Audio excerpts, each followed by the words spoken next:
नमस्कार, म आनन्द नेपाल। आज म प्रस्तुत गर्दैछु नेपाली कथा बुढी बाख्री अर्थात् धुन चलेचा र पुनुको मैचाको कथा। यो कुरा धेरै धेरै अघिको हो। काठमाडौँमा पुनुको मैचा नाम गरेकी एउटी टुहुरी केटी थिइन्। पुनुको मैचा सानै हुँदा उनकी आमा बितेकी थिइन्।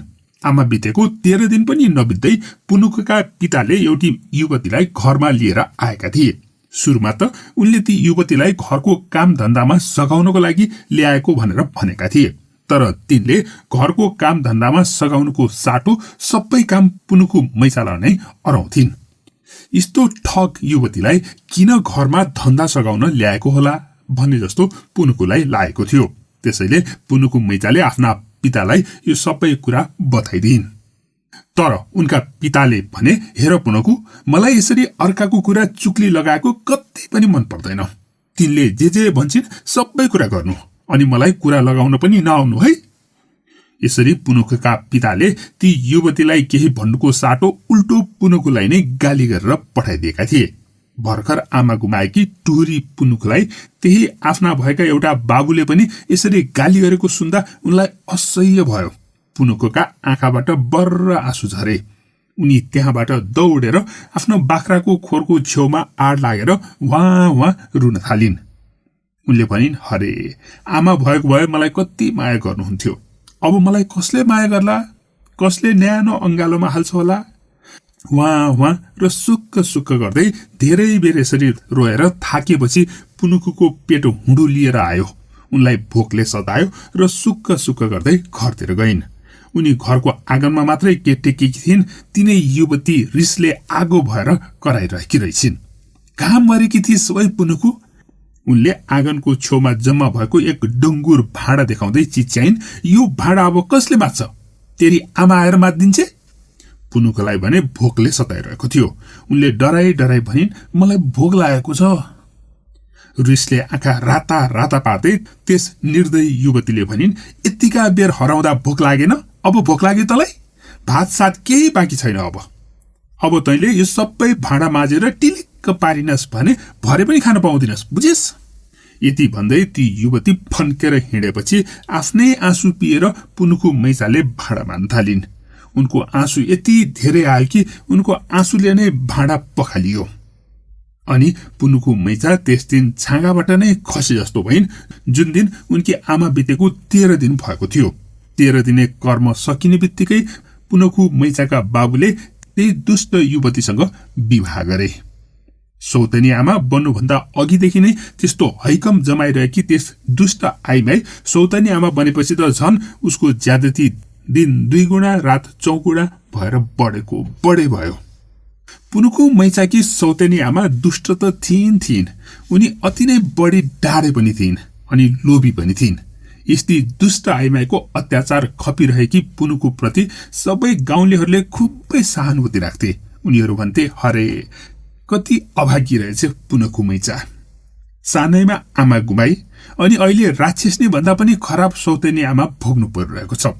यस्तो त शत्रुलाई पनि नहोस्। तर जतिसुकै सहानुभूति राखे पनि उनीहरूले गर्न मिल्ने केही पनि थिएन। उनीहरूले पुनुको भाग्य नै यस्तै रहेछ भनेर चित्त बुझाउँथे। हुन पनि पुनुको मैचाको जस्तो दुःख त शत्रुलाई पनि नहोस् भन्ने सबैले सोच्ने गर्दथे। पुनुको मैचाको यस्तो दुखिया जीवन देखेर मान्छे मात्रै हो र जनावर र रुख बिरुवालाई समेत माया लाग्दो रहेछ। सौतेनी आमाले खानै नदी भोकभोकै राखेकी पुनुकोलाई त केही त खान दिन पनि पाए हुन्थ्यो नि भनेर रुख बिरुवा जनावरहरूले पनि सोच्थे रे। पुनुको मैचाको घर पछाडिको अम्बाको बोटमा बेमौसमै अम्बा फल्थ्यो रे, अनि पुनुकोले त्यही अम्बा खाएर पनि पेट भर्थिन् रे। अनि अर्को अचम्मको कुरा, पुनुकी सौतेनी आमाले बिहे गरेको 4-5 महिना पनि नहुँदै उनले एउटी छोरी पाएकी थिइन्। यति छिटो पाएकी छोरी भने हृष्टपुष्ट नै जन्मिएकी थिइन्। सौतेनी आमाले बहिनी पाइदिएको देखेर सुरुमा त पुनुको मैचा अति नै खुसी भएकी थिइन्। बहिनीसँग खेल्न पाइने भयो भन्ने उनलाई लागेको थियो। तर सौतेनी आमाले पुनुकोलाई बहिनीसँग खेल्न पनि दिएनन्। सौतेनी आमाले सौतेनी बहिनीलाई मिठो खानेकुरा पकाएर खुवाउँथिन्, तर पुनुको मैचालाई भने राम्रोसँग खान पनि दिन्थिनन्। खाना नदिएपछि काम पनि नदिने नि, तर काम भने घरको सबै काम पुनुको मैचाले नै गर्नु पर्थ्यो। पुनुकुले बिहान उठेर पानी ल्याउने, भाँडा माझ्ने, गाई गोठ सफा गर्ने, गाई भैँसीलाई घाँस हाल्नेदेखि लिएर उनले सबै काम धन्दा सकेपछि दिउँसो बाख्रा चराउनु पनि उनी आफै जानु पर्थ्यो। पुनुकु मैचाका बाख्राहरूमध्ये एउटी बुढी बाख्री पनि थिइन्। बुढी भएको हुनाले सबैले उनलाई धोन चोलेचा भनेर भन्थे। त्यस धोन चोलेचालाई पुनुकीकी आमाले माइतबाट नै ल्याएकी थिइन्। त्यसैले पुनुकीकी आमाले बुढी बाख्री धोन चोलेचालाई अति नै माया गर्ने गर्थिन्। उनको निधन भएपछि धोन चोलेचाको हेरचाह गर्ने जिम्मा पनि पुनुकु मैचामै सरेको थियो। बुढी बाख्री धोन चोलेचाले पुनुकु मैचालाई पनि अति नै माया गर्थिन्। पुनुकु मैचाले सौतनी आमाले दिएको दुःख र अत्याचार सुनाउने अरू कोही पनि थिएन। त्यसैले दिउँसो बाख्रा चराउन जाँदा उनले आफ्नो सबै दुःख धोन चोलेचालाई सुनाउने गर्थिन्। यसरी पुनुकु मैचा र धोन चोलेचा अति नै मिल्ने साथी बनेका थिए। पुनुकुको दुःख सुनेर धोन चोलेचाको आँखामा पनि आँसु आउँथ्यो। एक दिन त धोन चोलेचाले पुनुकु मैचालाई मान्छेकै भाषामा भनिन्, पुनुकु मैचा, तिमीलाई धेरै भोक लागेको होला, एउटा केराको पात टिपेर लिएर आऊ त ल। बाख्रीको कुरा सुनेर अचम्मित भएकी पुनुकु मैचाले केराको पात टिपेर ल्याइन्। अनि धोन चोलेचा त्यस केराको पातमाथि उभिन् र उनको थुनबाट मिठो खिर निस्कियो र पात भरि जम्मा भयो। अनि अर्को एक छेउमा तरकारी, मिठाई र मिठो मिठो खानेकुराहरू झरे। त्यो देखेर पुनुकु मैचा अति नै खुसी भइन्। उनले सबै खाना मिठो मानेर खान थालिन्। यसरी बाख्राले दिएको मिठो मिठो खानेकुरा खाएर पुनुकु मैचाको भोक पनि मेटियो र उनी खुसी पनि भइन्। त्यसपछि त पुनुकु मैचालाई सौतेनी आमाले खान दिए पनि नदिए पनि पिर पर्न छोड्यो। घरको भन्दा मिठो खाना त धोन चोलेचाले नै खुवाउन थालेपछि पुनुकु मैचालाई अति नै खुसी लाग्यो। त्यसैले उनी सधैँ बिहानै भोकै बाख्रा चराउन जान्थिन् अनि टन्न अगाएर घर फर्किन्थिन्। यसरी मिठो मिठो खाना खाएपछि त पुनुकु मैचाको अनुहारमा पनि छुट्टै चमक देखिन थाल्यो। पहिला सिकुटे सिकुटेर ख्याउटे जिउडाल भएकी पुनुकुको जिउ पनि भरिएर आयो। गाला पुटुस पुटुस देखिन थाले। ओठ राता राता सुन्तला केशरे सुन्दर भए। उनी हलक्क बढिन्, शरीर डोलाकार भयो। पुनुकु हेर्दै मनमोहक बन्दै गइन्। यसरी सौतेनी छोरी पुनुकु मैचा झन्झन राम्री, झन्झन आकर्षक भएको उनकी सौतेनी आमाले देख्न पनि सक्दिनथिन्। पुनुकु मैचाकी सौतेनी आमा अति नै डाढे थिइन्। उनलाई पुनुकुको सुन्दरता देखेर डाढ लागेर सहनै नसक्ने भइसकेको थियो। त्यसैले उनले पुनुकुलाई झन्झन कम खान दिन थालिन्। तर जति कम खान दिए पनि पुनुकु भने झन्झन हृष्टपुष्ट र झन्झन सुन्दर बन्दै गइन्। पुनुकुलाई जति दुःख दिए पनि उनको सुन्दरतामा कुनै पनि कमी नआएको देखेपछि उनलाई शंका पो लाग्न थाल्यो। त्यसैले उनले सोचिन्, यो पुनुकुलाई मैले त खानै दिन्न, खानै नदिँदा त दुब्ली ख्याउटी हेर्नै नहुने पो हुनुपर्ने हो। यो त झन्झन मल खातामा उम्रेको फर्सी जस्तो हृष्टपुष्ट र रूपवती पो बन्न थाली बा। यो त मिठो मिठो खुवाएर पालेकी मेरी छोरी भन्दा पनि राम्री पो हुन लागि। यसको रहस्य के हो पत्ता नलगाई भएन। त्यसैले सौतेनी आमाले पुनुकुको जासुसी गर्ने विचार गर्न थालिन्। एक दिनको कुरा हो, पुनुकु मैचाले घरको धन्दा सकेर बाख्राहरू लिएर चराउन हिँड्नै लागेकी थिइन्। त्यही बेला सौतेनी आमाले आफ्नी सानी छोरीलाई पनि पुनुकु मैचासँगै बाख्रा चराउनु भनेर पठाइन्। छोरीलाई जासुसी गर्न पठाउनुभन्दा अघि उनले खुसुक्क भनेकी थिइन्, यो मैचालाई एकछिन पनि नछोड्नु है, अनि यसले के गर्छ सबै कुरा भरे आएर मलाई सुनाउनु नि।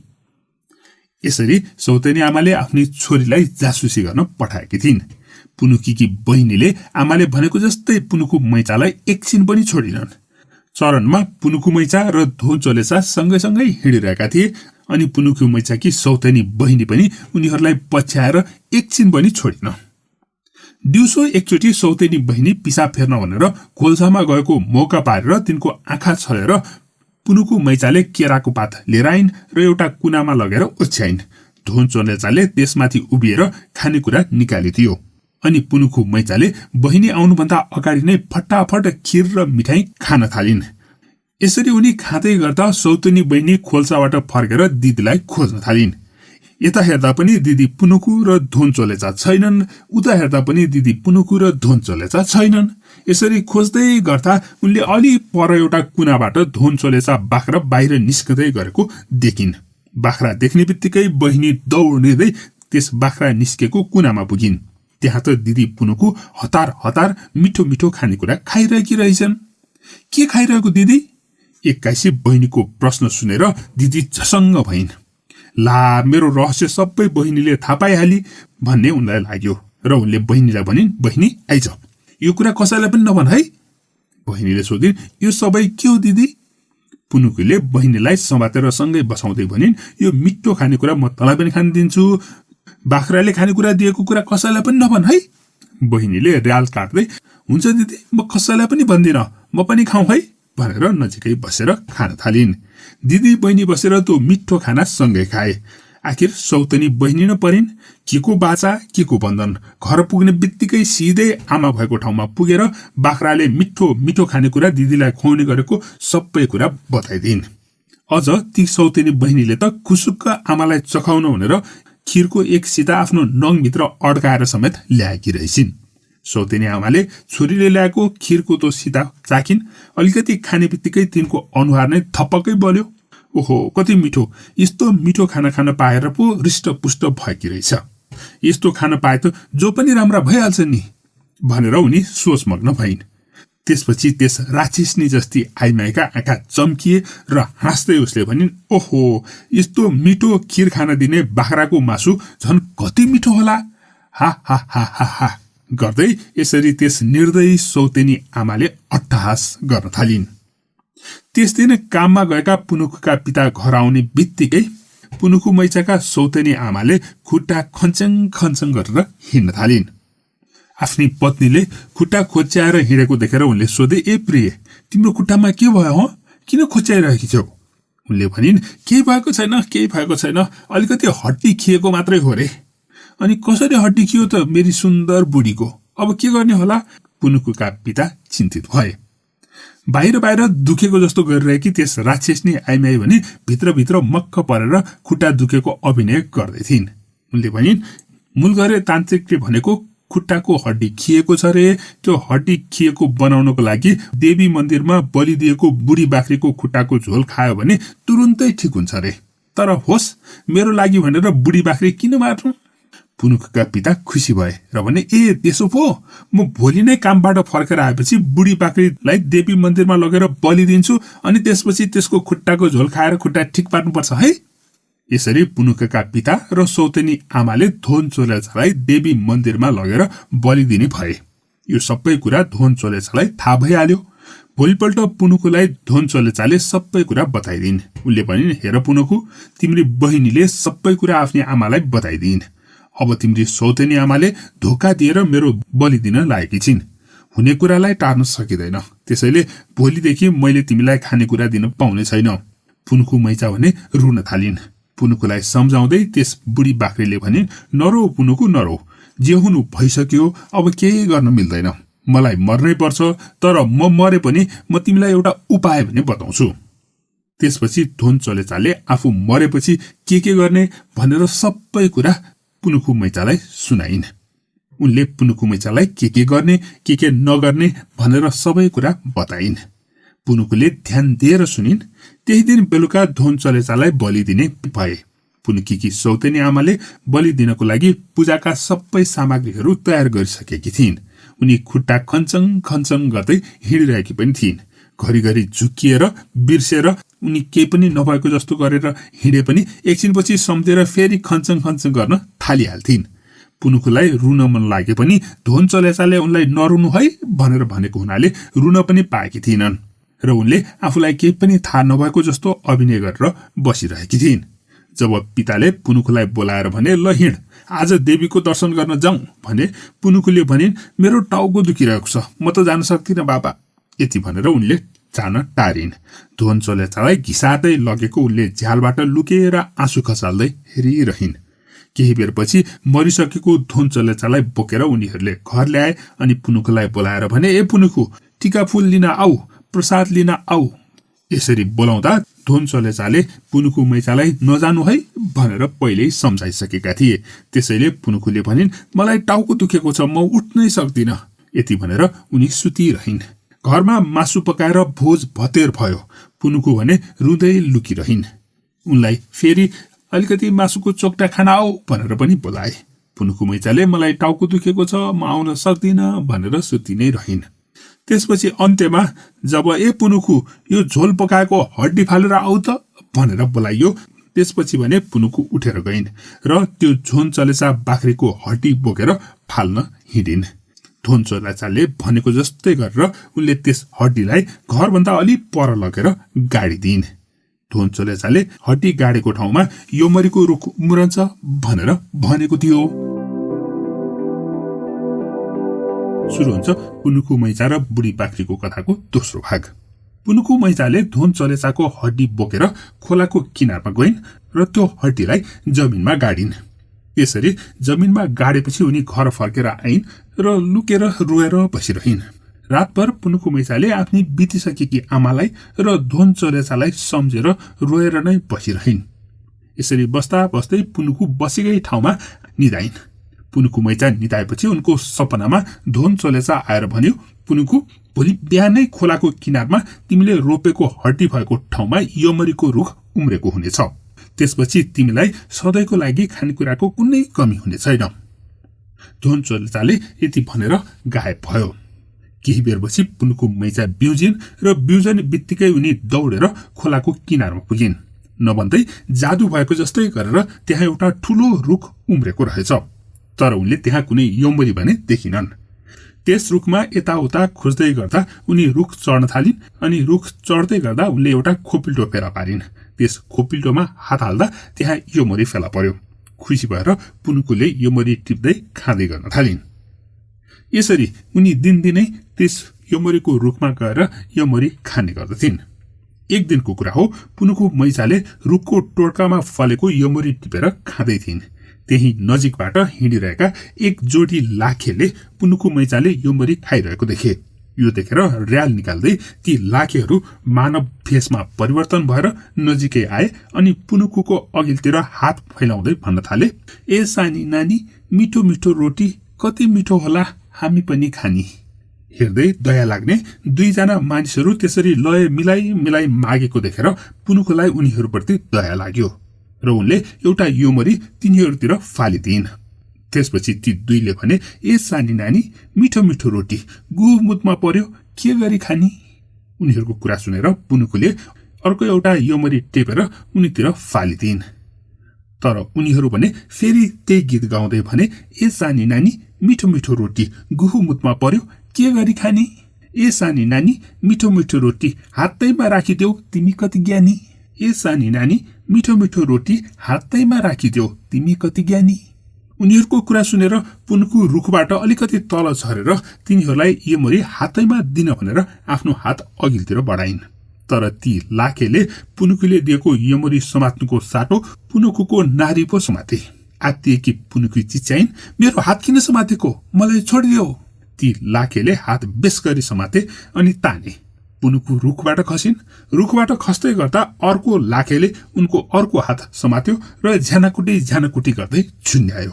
यति हुँदै गर्दा ती दुई मान्छे आफ्नो वास्तविक स्वरूपमा आए, लाखेको स्वरूपमा। एकाएक तिनीहरूको हातभरि झ्यापुल्ले रौँहरू उम्रिए। हात ठूला ठूला र डर लाग्दा बने अनि एक्कासी पुनुखु दुई बलिष्ठ हातमा निरीह भएर झुन्डिइन्। एक्कासी पहाडको बीचमा खिचिएको जस्तो खिचिएकी पुनुखु तर्सिन् र रुन थालिन्, चिच्याउन थालिन्। बचाऊ बचाऊ, मलाई बचाऊ भन्दै उनी कराउन थालिन्। तर पुनुखु जति चिच्याए पनि, जति उफ्रे पनि ती राक्षसहरूलाई कमिलाले लाताले हानेको जस्तै मात्र भयो। उनीहरूलाई केही असर गरेन। पुनुखुलाई बचाउन त्यहाँ अरू कोही पनि थिएन। यतिकैमा एउटा लाखे अलि रिसाएर करायो, चुप भनेर। उसको स्वरले तर्सेकी पुनुखुको मुखबाट आवाज नै निस्केन। अनि अर्को लाखेले भन्यो, ए केटी, हामीले भनेको मानिस भने तँलाई हामीले केही पनि गर्दैनौ। पुनुखुले त्यस लाखेको कुरामा विश्वास गरिन् अनि रुन छोडिन्। ती दुईजना लाखेले झ्यानकुटी झ्यानकुटी पार्दै एउटा ठूलो दरबार जस्तो घरमा लगे। त्यहाँ भित्र पुगेपछि ती लाखेले पुनुखुलाई चामलको पिठो, पानी अनि पकाउने सबै सरसामहरू ठिक पारेर चटामरी बना भनेर लगाए। पुनुखुलाई चटामरी बनाउन लगाएर ती लाखेले भने, ए केटी, त चटामरी बनाउँदै गर, हामी नुहाएर आउँछौं। यदि भनेर ती दुईजना लाखे आफ्नो दारा उद्याउन भनेर गए। खोलाको किनारमा पुगेर उनीहरूले ढुङ्गाहरूले आफ्नो नङ्ग्रा र दारा उद्याउन थाले। यो सबै कुराको बेखबर पुनुखु भने चतामरी पकाइरहेकी थिइन्। त्यसै बेला त्यही नजिकको पुवालबाट एउटा मुसो फुत्रुक्क बाहिर निस्क्यो र चुई चुई चुई चुई गर्दै कराउन थाल्यो। आखुम आखुम चटामरी चाखुम, आखुम आखुम चटामरी चाखुम भन्दै। त्यो मुसो देखेर पुनुखुलाई रिस उठ्यो र अगुल्टो निकाल्दै हान्न खोजिन्। मुसो खुर्र भागेर दुलो नजिकै गयो तर भित्र छिरेन अनि फेरि आएर चुई चुई गर्दै कराउँदै भन्न थाल्यो, आखुम आखुम चटामरी चाखुम, आखुम आखुम चटामरी चाखुम। जति चोटी थपाउँदा पनि नगएपछि पुनुखुले एउटा चटामरी मुसोतिर फाल्दिन्। मुसोले चटामरी च्यापेर दुलोभित्र पस्यो। एकछिनपछि फेरि मुसो बाहिर निस्केर कराउन थाल्यो, आखुम आखुम चटामरी चाखुम भनेर। पुनुखुले अगुल्टो ताक्दै भनिन्, अघि भर्खर दिएको होइन, कति दिने? बिग्रेको रेडियो जस्तै चुइची गर्दै मुसो कराइरह्यो, आखुम आखुम चटामरी चाखुम भन्दै। पुनुखुले फेरि एउटा चटामरी मुसोतिर फालिदिन्। मुसोले पहिले जस्तै चटामरी च्यापेर दुलोभित्र पस्यो अनि फेरि बाहिर निस्केर पहिला जस्तै गर्यो। 3-4वटा चटामरी भित्र लगेर मुसो बाहिर निस्केर उसले भन्यो, ए नानी, तिमीले यस्तो मिठो चटामरी खान दियौ, त्यसैले म तिमीलाई एउटा भलो कुरा भन्छु। तिमी यहाँबाट तुरुन्तै भागिहाल। ती राक्षसले तिमीलाई खान भनेर आफ्नो दारा उद्याउन गएका हुन्। उनीहरू आउनुभन्दा अघि नै तिमी यहाँबाट भागिहाल। यो सुनेर पुनुखु तर्सिन्। उनलाई के गरौँ र कसो गरौँ भयो। उनले सोधिन्, म कहाँ भागु? मेरो त जाने ठाउँ कतै छैन। मुसोले भन्यो, त्यसो हो भने तिमी उतो ढोकाभित्र जाऊ अनि त्यहाँभित्र राक्षसको गोदाम छ। त्यहाँ भएका हिरा मोती सबै लिएर भाग। त्यसपछि तिमीले सबै चिज किनेर आफ्नो घर पनि बनाउन सक्छौ। पुनुखु उठेर मुसाले देखाएको ढोकाभित्र गइन्। त्यहाँ त कोठा नै हिरा मोती जवाहरातले भरिएको रहेछ। पुनुखुले बोक्न सक्ने जति बोकेर अनि लगाउन मिल्ने जति लगाएर बाहिर निस्किन्। बाहिर कुरिरहेको मुसाले भन्यो, छिटो गर, तिमी जाँदा भर्याङका खुड्किलामा थुकेर त्यसमा एक एक टुक्रा कोइला राखेर जाऊ अनि अघिल्तिरको ढोकामा आग्लो लगाएर पछिल्तिरको ढोकाबाट बाहिर निस्केर जाऊ। मुसाले भनेको जस्तै गरेर अघिल्तिरको ढोकासँगै रहेको भर्याङमा थुकेर त्यसमा कोइलाको टुक्रा राखिदिन् अनि त्यसपछि ढोकामा भित्रबाट आग्लो लगाइदिन्। मुसाले भनेको जस्तै गरी पुनुखु त्यहाँबाट निस्केर भागिन्। त्यसपछि सुरु हुन्छ तेस्रो भाग। मुखमा र्याल चुहाउँदै लाखेहरू घर पुग्दा एउटा मुसाले पुनुखुलाई त्यहाँबाट भाग्ने उपाय सिकाउँदै थियो। मुसाले भने अनुसार नै पुनुखुले घरको ढोकामा भित्रबाट आग्लो लगाउनु र लाखेहरू घर आइपुग्नु एकै समयमा भएको थियो। लाखेहरूले ढोका खोल्न खोज्दै गर्दा पुनुखुले मुसाले भनेको जस्तै ढोकाभित्र रहेका 2वटा खुड्किलामा थुकेर कोइलाका टुक्रा राख्दै थिइन्। ढोका त भित्रबाट पो लागेको रहेछ भन्ने थाहा पाएर लाखेहरूले बाहिरबाट ढोकामा ढकढक ढकढक गर्दै थिए। त्यही नै बेला पुनुखुले थुकमाथि कोइलाको टुक्रा राखिसकेर पछाडिको ढोकातिर दौडदै थिइन्। उनी दौडँदै गर्दा बाहिरबाट एउटा लाखेले कराइरहेको थियो, ए सानी नानी चतामरी खानी, स्वाद लिली स्वर्गतिर जानी। ए सानी नानी चतामरी खानी, स्वाद लिली स्वर्गतिर जानी। भित्र थुकमाथि राखिएका कोइलाहरूबाट भन्ने आवाज आइरहेको थियो। लाखेहरूले त्यो आवाज पुनुखुकै आवाज हो भन्ने ठानेर खुसी हुँदै उफ्रे अनि फेरि चिच्याए, ए सानी नानी चतामरी खानी, स्वाद लिली स्वर्गतिर जानी। तर भित्रबाट भन्ने आवाज मात्रै आइरह्यो। ढोका भने खुल्दै खुलेन। उता पुनुखु पछाडिको ढोकाबाट निस्केर भागिसकेकी थिइन्। लाखेहरू भने ढोका खुल्ला र पुनुखुलाई खाउँला भनेर कुरेर बसिरहे। धेरै बेरसम्म ढोका नखुलेपछि रिसाउँदै लाखेहरू चिच्याए, ए फुची ढोका खोल भनेर। भित्रबाट भन्ने मात्र आवाज आइरह्यो। रिसले चुर भएका ती लाखेहरूले ढोका फोडे। ढोका फोडेर भित्र हेर्छन् त चतामरी पनि सबै मुसाले दुलोभित्र पुर्याइसकेको थियो। पुनुखु पनि भागिसकेकी थिइन्। 2 लाखेहरू यता दौडे उता दौडे, तल खोजे माथि खोजे, तर पुनुखुलाई भने कतै पनि भेटाउन सकेन र जिल्लिए। लाखेको घरबाट बाहिर निस्केकी पुनुखुको अन्त जाने कतै ठाउँ थिएन। गए पनि नगए पनि त्यही आफ्नै घर थियो। त्यसैले उनी आफ्नै घरमा पुगिन्। उनले घरमा ढोका ढकढक ढकढक गर्न थालिन्। ए बा, ए आमा ढोका खोल्नुहोस् भन्दै। बाले सोचे आमा छँदैछ नि ढोका खोल्नलाई भनेर। अर्कोतिर आमाले सोचिन् बहिनी सधैँ चिनी ढोका खोल्नलाई भनेर। बहिनीले पनि सोचिन् दिदीले बा आमालाई ढोका खोल्न भनेकी छे खोल्लान् नि भनेर। ए मेरा बा, ए मेरी आमा, ढोका खोल्नुस् न हो, ढोका खोल्नुस्। तर पुनुकुका बाले पनि ढोका खोलेनन्, उनकी सौतेनी आमाले पनि ढोका खोलिनन्, सौतेनी बहिनीले पनि ढोका खोलिनन्। पुनुकुले फेरि भनिन् कति गरुङ्गो हो यो हिरा र मोती, केही त बोल्नुस् न हो, ढोका खोल्नुस्। यो सुन्ने बित्तिकै सौतेनी आमाका कान ठाडा ठाडा भए। हिरा र मोती, के भन्छ यो केटी? सौतेनी आमाले तुरुन्तै दौडेर ढोकामा पुगेर बाहिर चिहाइन्। नभन्दै पुनुकु त ढोकामा गहना भिरेर उभिरहेकी रहेछिन्। उनका बाबु पनि दौडेर आएर ढोकामा पुगे, बहिनी पनि दौडेर ढोकामा पुगिन्। ओहो मेरी छोरी, तिमीलाई कति गाह्रो भयो होला, आऊ आऊ भित्र आऊ भन्दै सौतेनी आमाले ढोका खोलिन्। सौतेनी आमाले पुनुकुलाई खुब मान सम्मान गरेर के भयो कसो भयो सबै कुरा सोधखोज गर्न थालिन्। पुनुकुले पनि सबै कुरा जस्ताको तस्तै भनिदिन्। रुखमा बसिरहेको बेला उनलाई दुईजना लाकेहरूले बोकेर लगेको, अनि लाकेको घरमा पुगेपछि लाकेले चटामरी पकाउन लगाएको, चटामरी पकाउँदै गर्दा त्यहाँ मुसो आएको, अनि त्यस मुसाले उनलाई लाकेको हिरा मोतीको गोदाम देखाइदिएको। त्यसपछि पुनुकुले त्यहाँ भएको धन सम्पत्ति आफूले बोक्न सके जति बोकेर लिएर भागेको सबै कुरा बताइदिन्। यो सुनेर सौतेनी आमाका आँखा ठुला ठुला भए। त्यस गोदाममा अरू पनि धेरै हिरामती थिए? सौतेनी आमाले सोधिन्। थिए, किन नहुनु, मैले बोक्न सक्ने मात्र बोकेर ल्याएको। ती लाखेले त थाहा पत्तो पनि पाएनन् होला, त्यति धेरै धन सम्पत्ति थियो त्यहाँ। सौतेनी आमालाई लाग्यो यो त सजिलै धन सम्पत्ति कमाउने उपाय पो रहेछ भन्ने। त्यसैले उनले यो सबै कुरा सुनेर कि आफ्नी छोरीलाई पनि त्यसरी नै धन सम्पत्ति कमाउन पठाउने विचार गरिन्। उनले पुनुकुलाई मिठा मिठा खानेकुरा खाने दिइन्। अनि पुनुकु सुत्न गएपछि आमा छोरी बसेर सल्लाह गर्न थाले। पुनुकुले जस्तै लाखेको घरमा गएर अझ धेरै धन सम्पत्ति कुम्ल्याउने योजना बनाउन थाले। अब सौतेनी आमाले आफ्नी छोरीलाई पनि त्यही रुखमा लगेर राख्ने, अनि लाखेले उनलाई पनि लिएर गएपछि पुनुकुले जस्तै हिरामोती लुटेर आउने सबै योजना बन्यो। भोलिपल्ट बिहानै सौतेनी आमाले पुनुकीकी सौतेनी बहिनीलाई योमरीको रुखमा लगेर चढाइन्। रुखमा योमरी कहाँनिर फलेको हुन्छ भन्ने बहिनीलाई थाहा नै थिएन। त्यसैले उनी रुखमा त्यत्तिकै बसिरहिन्। दुईजना लाखेहरू आफ्नै सुरमा हिँडिरहे, रुखतिर हेर्दा पनि हेरेनन्। पुनुकीकी सौतेनी बहिनी निराश भइन् र घर फर्किन्। त्यसपछि बल्ल सौतेनी आमाले रुखमा बस्दैमा लाखेले लग्दैनन् भन्ने कुरा बुझिन् र छोरीलाई रुखमा के भएको थियो सबै कुरा पुनुकुसँग सोध्न भनेर पठाइन्। बहिनीले पुनुकुसँग यो सबै कुरा सोधिन् र पुनुकुले भनिन् म रुखमा चढेर योमरी खाइरहेकी थिएँ।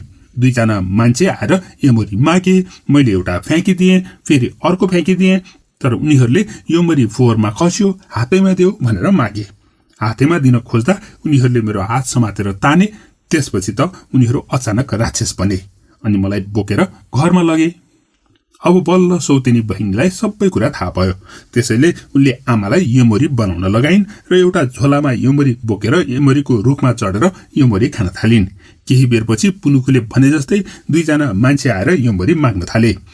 पुनुकुले भनेको जस्तै गरेपछि तिनीहरूले पुनुकी सौतेनी बहिनीलाई पनि बोकेर आफ्नो घर लगे। यो थियो पुनुकु मैचाकी सौतेनी आमाको कथाको तेस्रो भाग। पुनुकु मैचाकी सौतेनी आमाको कथाको चौथो भाग सुरु गरौं। पहिला पुनुकु मैचालाई जस्तै दुईजना लाकेहरूले पुनुकु मैचाकी सौतेनी बहिनीलाई पनि झ्यानकुटी झ्यानकुटी पार्दै झुन्ड्याएर आफ्नो घरतिर लिएर गए। घरमा पुगेपछि उनीहरूले ती सानी नानीलाई पनि पुनुकुलाई जस्तै चटामरी बनाउने सरदाम अघिल्तिर तेर्स्याएर चटामरी बनाउन भनेर अराउँदै भने, ए सानी नानी, तिमी चटामरी बनाउँदै गर, हामी खोलामा गएर नुहाएर आउँछौं। पुनुकीकी सौतेनी बहिनीले हस मात्रै भनिन्। तर पुनुकुले भने सानैदेखि नै दुःख गरेर घरको सबै काम गर्न जानेकी थिइन्। पुनुकुले पो पहिला पनि चटामरी बनाएकी थिइन्, तर उनकी सौतेनी बहिनीले भने चटामरी त खान मात्र जानेकी थिइन्। चटामरी रुखमा फल्छ कि माटोमा फल्छ भन्ने उनलाई केही पनि थाहा थिएन। पुनुकुले त पहिल्यै पनि चटामरी आफैले बनाएकी थिइन्, त्यसैले उनले मिठो चटामरी बनाउन पनि सकेकी थिइन् र मुसोले पनि उनको चटामरीको खुबै तारिफ गरेको थियो। तर उनकी सौतेनी बहिनी राजकुमारीको जस्तो कुनै काम नगरी शौकमा हुर्केकी थिइन्। उनी भान्सामा खाना मात्रै जान्थिन्, पकाउन चाहिँ केही पनि आउँदैन थियो। त्यसैले हस् भनेर भनेकी पुनुकीकी सौतानी बहिनीलाई पकाउने काम कहाँबाट सुरु गर्ने भन्ने अति नै अलमल भयो। त्यसरी अलमल गरेर उनी बसी नै रहिन्। पिठो, पानी, तेल, पन्यो, अगेनो, पकाउने भाँडो सबै अघिल्तिर थियो। तर पनि उनले कहाँबाट सुरु गर्ने भन्ने उनलाई कुनै मेसो भएन। सोच्दै गर्दा पक्कै पनि पानी पिठोमा हाल्ने होला भन्ने उनलाई लाग्यो। तर पानी कति हाल्ने भन्ने पनि उनलाई थाहा थिएन। त्यसैले उनले अलिकति पानी हालेर हेरिन्। पानी हालेपछि उनले हात हालेको त हातमा च्याप च्याप पिठो टाँसियो। भन्दै उनले हात झट्कार्न थालिन्। त्यसपछि उनले हतार हतार पानी खनाएर हात धोइन्। त्यसरी हात धुँदा पिठोभन्दा पनि धेरै पानी भयो। पिठो त दुध जस्तो पातलो पो बन्यो। दुध जस्तो पातलो पिठोले चटामरी त कसरी पो बन्थ्यो होला र? सबैभन्दा ठुलो कुरा उनलाई आगो बाल्न पनि आउँदैन थियो। यता र उता अकमक पर्दै बसेको बेला त्यहाँ चुइची चुइची गर्दै मुसो दौडिन थाल्यो। आखुम आखुम चटामरी चाखुम भन्दै। चटामरी पकाउनु त कहाँ चटामरी चाखुम भन्दै उफ्रेको मुसो देखेर ती सानी नानीलाई हुनसम्म रिस उठ्यो। रिसले मुरमुरिँदै तिनले आगो बाल्न कसरी भनेर समाति राखेको दाउरोले मुसालाई हानिन्। मुसो बाल बाल बच्यो र चुइची चुइची गर्दै दुलोभित्र पसेर लुक्यो। पुनुकीकी सौतानी बहिनीलाई चिट चिट पसिना आउन थाल्यो। त्यसपछि बल्ल पो ती सौतानी बहिनी झल्यास भइन्। धन सम्पत्ति लुकाएको कोठा कता हो भनेर त मुसोसँग पो सोध्नु पर्ने थियो। मुसोलाई त उनी आफैले दाउराले हानेर भगाएकी थिइन्। दिक्क मान्दै उनी जुरुक्क उठेर मुसोको दुलोनिर गएर भित्र हेरिन्। तर भित्र अँध्यारो थियो, केही पनि देखिएन।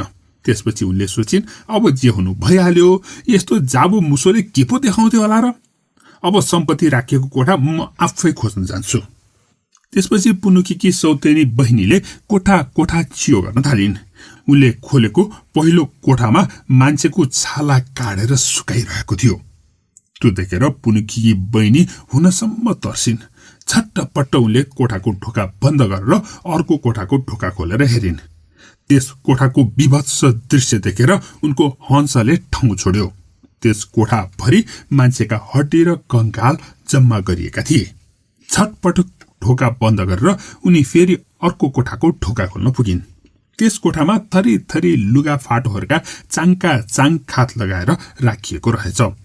त्यही एउटा कोठा डरलाग्दो थिएन।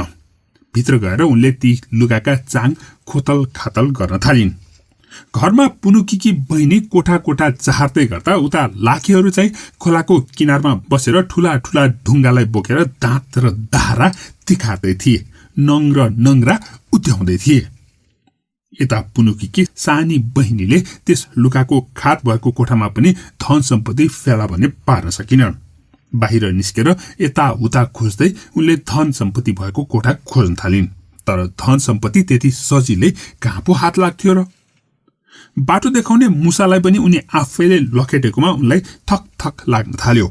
के गरौँ भनेर भान्सामा दिक्क मानेर बस्दै गर्दा दुईजना लाखे सेता सेता चम्किला दाँत र नङ टल्क्याउँदै आइपुगे। खै त चटामरी पकाएको भनेर उनीहरूले सोधे। पुनुकीकी बहिनीले दिक्क मान्दै भनिन्, मलाई त पकाउनै आएन।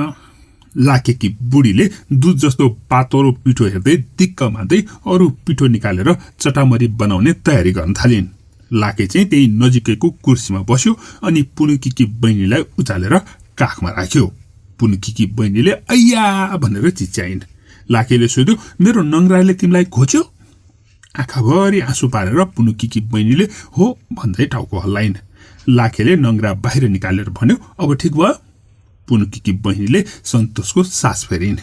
अनि एकैछिनमा फेरि लाखेले अर्को नङ्ग्राले खोज्यो।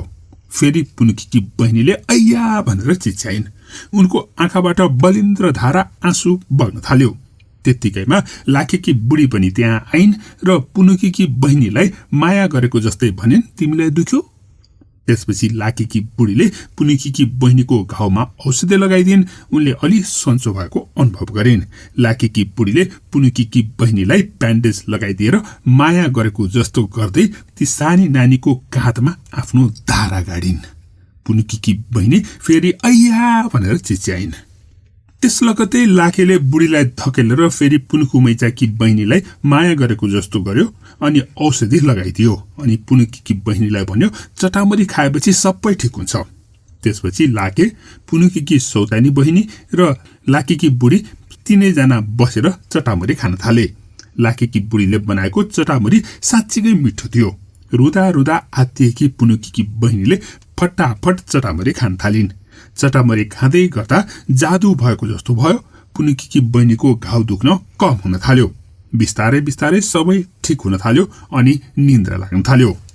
लाखेकी बुढीले सोधिन्, तिमीलाई निन्द्रा लाग्यो सानी नानी? पुनुकीकी सौतानी बहिनीले भनिन्, मलाई साह्रै निन्द्रा लाग्यो। लाखेकी बुढीले भनिन्, लाऊ म तिमीलाई खाटमा लगेर सुताइदिन्छु। पुनुकु दयालु थिइन्, उनलाई काम गर्न आउँथ्यो, त्यसैले उनले धन सम्पत्ति ल्याउन सकेकी थिइन्। तर पुनुकीकी सौतेनी बहिनी भने रिसाई थिइन्, काम गर्न पनि आउँदैन थियो, त्यसैले उनी त्यही अल्पलिन्। उनलाई लाखेका जोडीले तिखा तिखा दाँत र नङ्ग्रले कोट्याई कोट्याई खान थालेका थिए चौथो भागको अन्त्यमा। अब सुरु गरौं पाँचौं भाग। पुनुकीकी बहिनीलाई लाखेकी बुढीले बोकेर खाटमा लगेर सुताइदिइन्। धेरै दिनपछि मान्छेको मासु खान पाइने भयो भनेर त्यसपछि लाखेका बुढाबुढी अति नै खुसी भए। सानी नानीलाई खाटमा सुताएर दुईजना चटामरी खाँदै गाउँदै नाच्दै गर्न थाले। उता ती सानी नानी भने यो सबै नाचगानबाट बेखबर मस्त निदाइरहेकी थिइन्। सानी नानीले सपनामा धेरै सम्पत्ति फेला पारेको अनि सकी नसकी बोकेर घर जान लागेको देखेकी थिइन्। तर बोकेर हिँड्दै गर्दा एक्कासी एकदमै गहिरो खाडलमा खसेर ढुङ्गामा बजाइदिइन्। अय्या भन्दै बिउजिएकी सानी नानीको छातीमा त लाखेले दाह्रा पो गाडिरहेको रहेछ। अय्या नि बाबा, मरे नि बाबा भन्दै सानी नानी उठेर भाग्न खोज्दै थिइन्। लाखेकी बुढीले माया गर्दै भनिन्, आऊ नानी आऊ, बुढाले तिमीलाई चिमटे, म तिमीलाई माया गर्छु। यति भन्दै उसले अंगालो हाली। लाखेकी बुढीको न्यानो अंगालो पाउने बित्तिकै सानी नानी एकैछिनमा निदाइन्।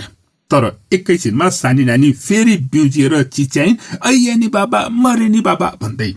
त्यसपछि त दुई राक्षसले माया गरेको नाटकसम्म पनि गरेनन्।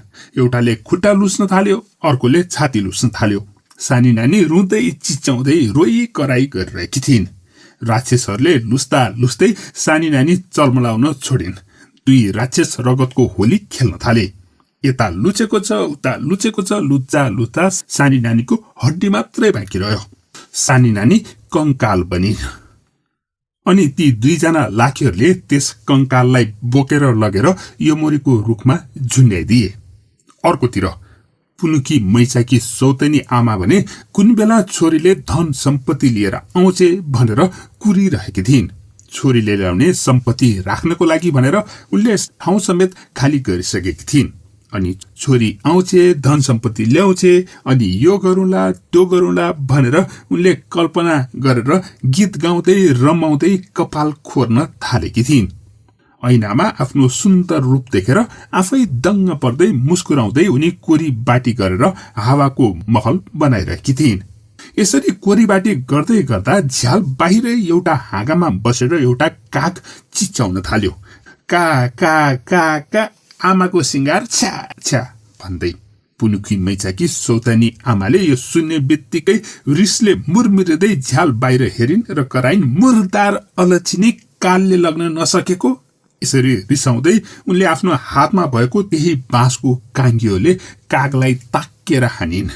काग नपर्यो, त्यसरी हानेको काङ्गियोले के लाग्थ्यो?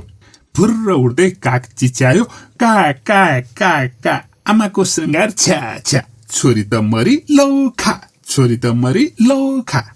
यसरी कराउँदै काग गएर यमरीको रुखमा बस्यो। यमरीको रुखमा त सेतो सेतो केही झुन्डिएको देखेर पुनुकी मैचाकी सौतेनी आमा दौडेर त्यही पुगिन्। त्यो त आफ्नै छोरीको कंगाल पो रहेछ।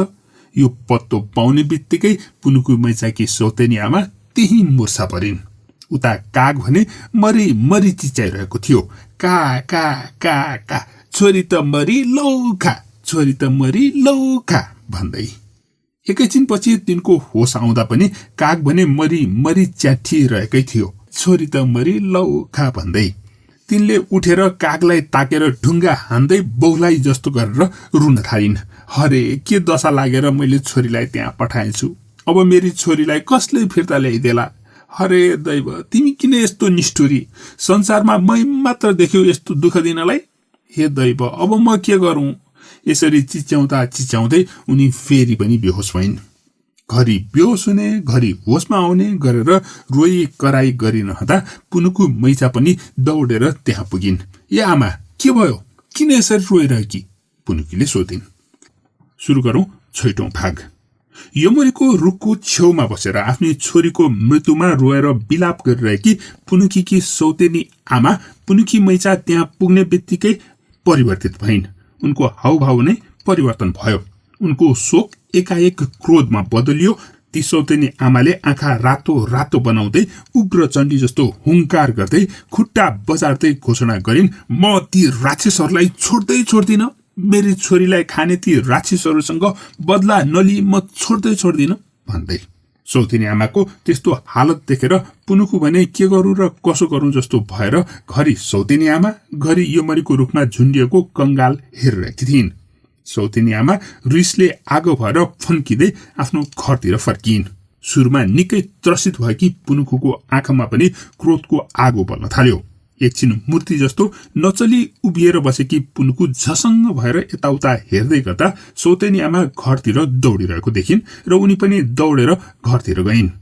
घरभित्र रिसले मुरमुरिँदै सौतेनी आमाले खुँडा, खुकुरी, आँसी, हँसिया, खन्ती, कोदालो सबै एकै ठाउँमा जम्मा गर्दै रहेछिन्। पुनुकुले आत्तिँदै सोधिन्, के गर्न लागेको आमा यस्तो? सौतेनी आमाले खुर्पेटो भिर्दै फतफताइन्, म ती राक्षसहरूलाई नमारी छोड्दिन। अकमकाउँदै पुनुकुले भनिन्, तर आमा, ती त अजङ्गका डरलाग्दा राक्षस हुन्, मार्न कहाँ सजिलै सकिन्छ। सौतेनी आमाले खुकुरी अडाएर पेटीकोटको नाडा कस्दै भनिन्, जस्तो सुकै होस्, यो खुकुरीले छप्काउने हो। यसरी सौतेनी आमा युद्धको तयारी गर्दै गर्दा पुनुकुको अनुहार भरि डर, त्रास र चिन्ता पोतिएको थियो। उनले केही भन्न पनि सकिनन् र बोल्न पनि सकिनन्। उता एक हातमा खुँडा, अर्को हातमा खन्ती, कम्मरमा खुर्पेटो र खुकुरी बोकेकी सौतेनी आमा युद्धको लागि तयार भइन् र पुनुकुलाई कराइन्, ल अब मलाई ती राक्षसको घर देखाइदे। केही बोल्न नसकेकी पुनुकुले बिस्तारै हुन्छ भनेर बाटो लागिन्। अलि पर पुगेपछि पुनुकुले परको ठूलो घरलाई देखाएर, त्यही हो घर, तर ती राक्षस साँच्चीकै डरलाग्दा छन् है, मलाई त नजिक जान पनि डर लाग्छ भनेर भनिन्। सौतेनी आमाले चिच्याइन्, त डरसे रुवाई यही बस, म ती राक्षसहरूको काम तमाम गरेर आइहाल्छु। रिसको भुङ्रोमा जलिरहेकी सौतेनी आमामा डर, त्रास केही पनि थिएन। तलदेखि माथिसम्म रिस मात्रै भरिएको थियो।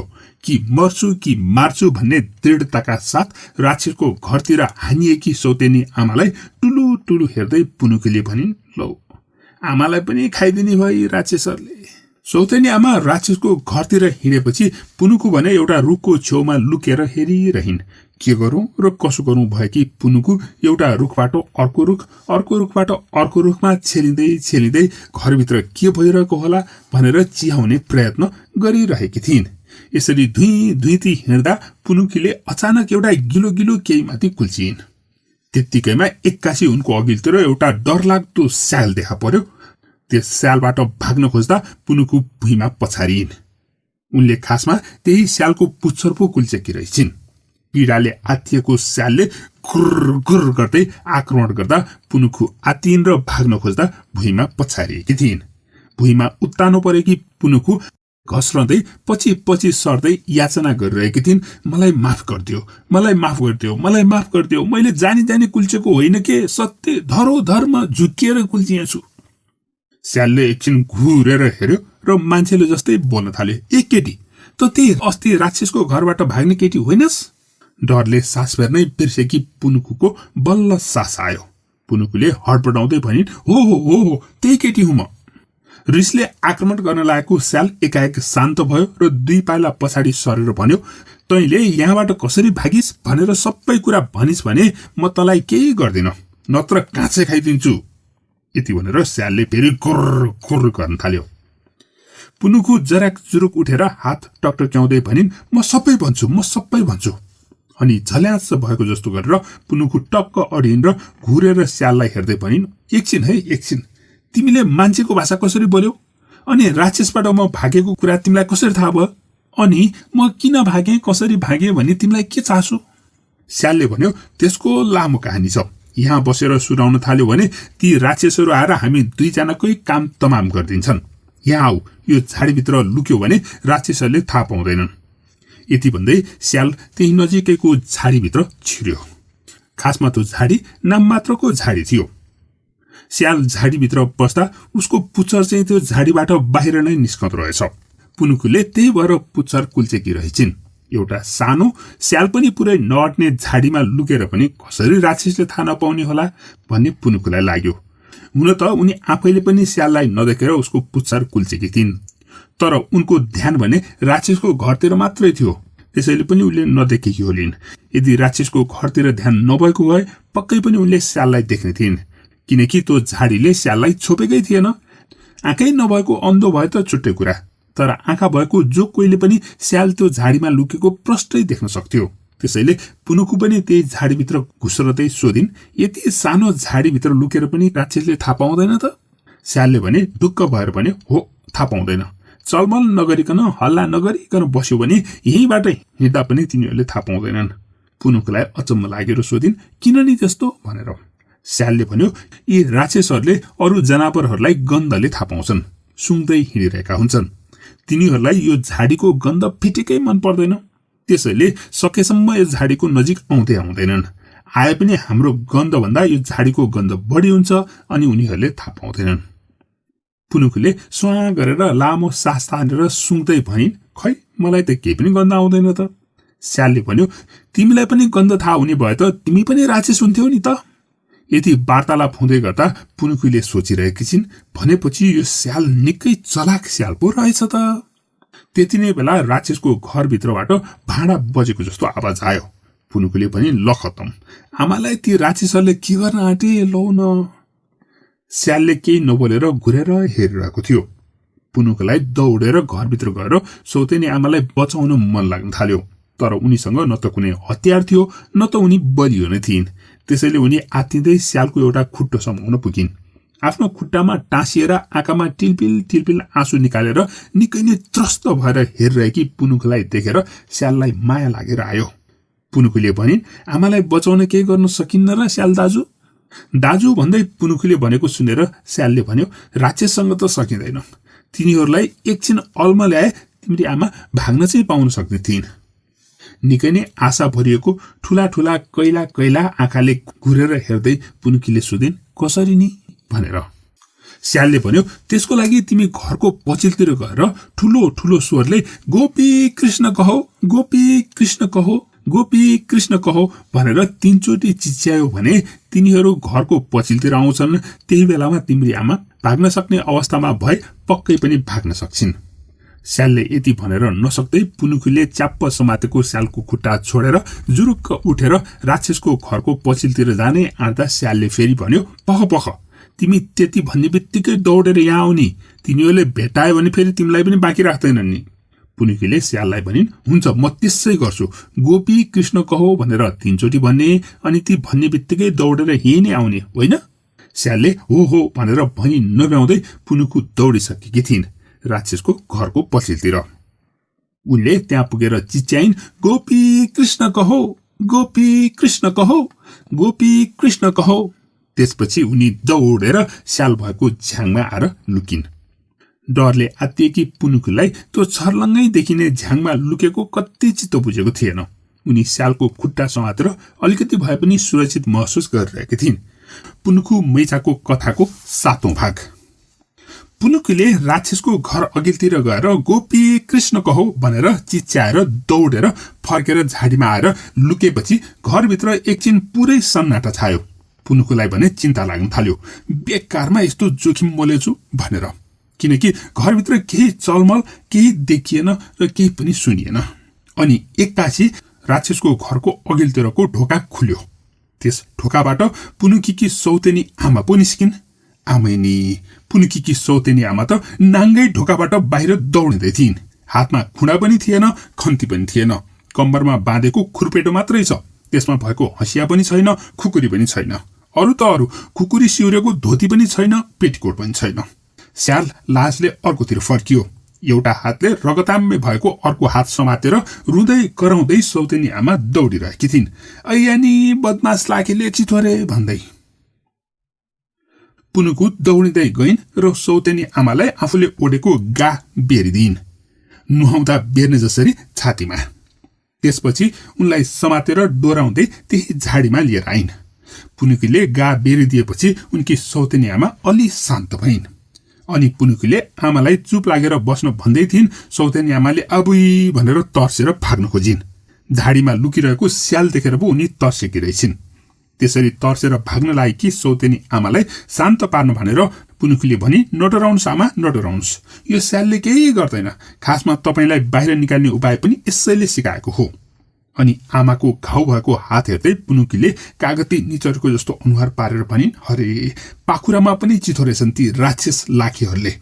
तिनीहरूले तपाईलाई कसरी यस्तो हालत पारे हँ? आमा छोरीको यो वार्तालापलाई बीचमै रोक्दै स्यालले भन्यो, चुप चुप, तिमीहरू धेरै हल्ला नगर त। त्यसपछि स्यालले अहिले कुरा गर्ने समय होइन भन्दै लुकेर नचल्मलाइकन आवाज ननिकालिकन बस्न अरायो। पुनुकीकी सौतेनी आमा अविश्वासिलो पाराले स्याललाई हेर्दै चुप लागेर बसिरहिन्। नभन्दै एकैछिनमा लाखेको घरको पछिल्लोतिरबाट हल्ला खल्ला पो सुरु हुन थाल्यो।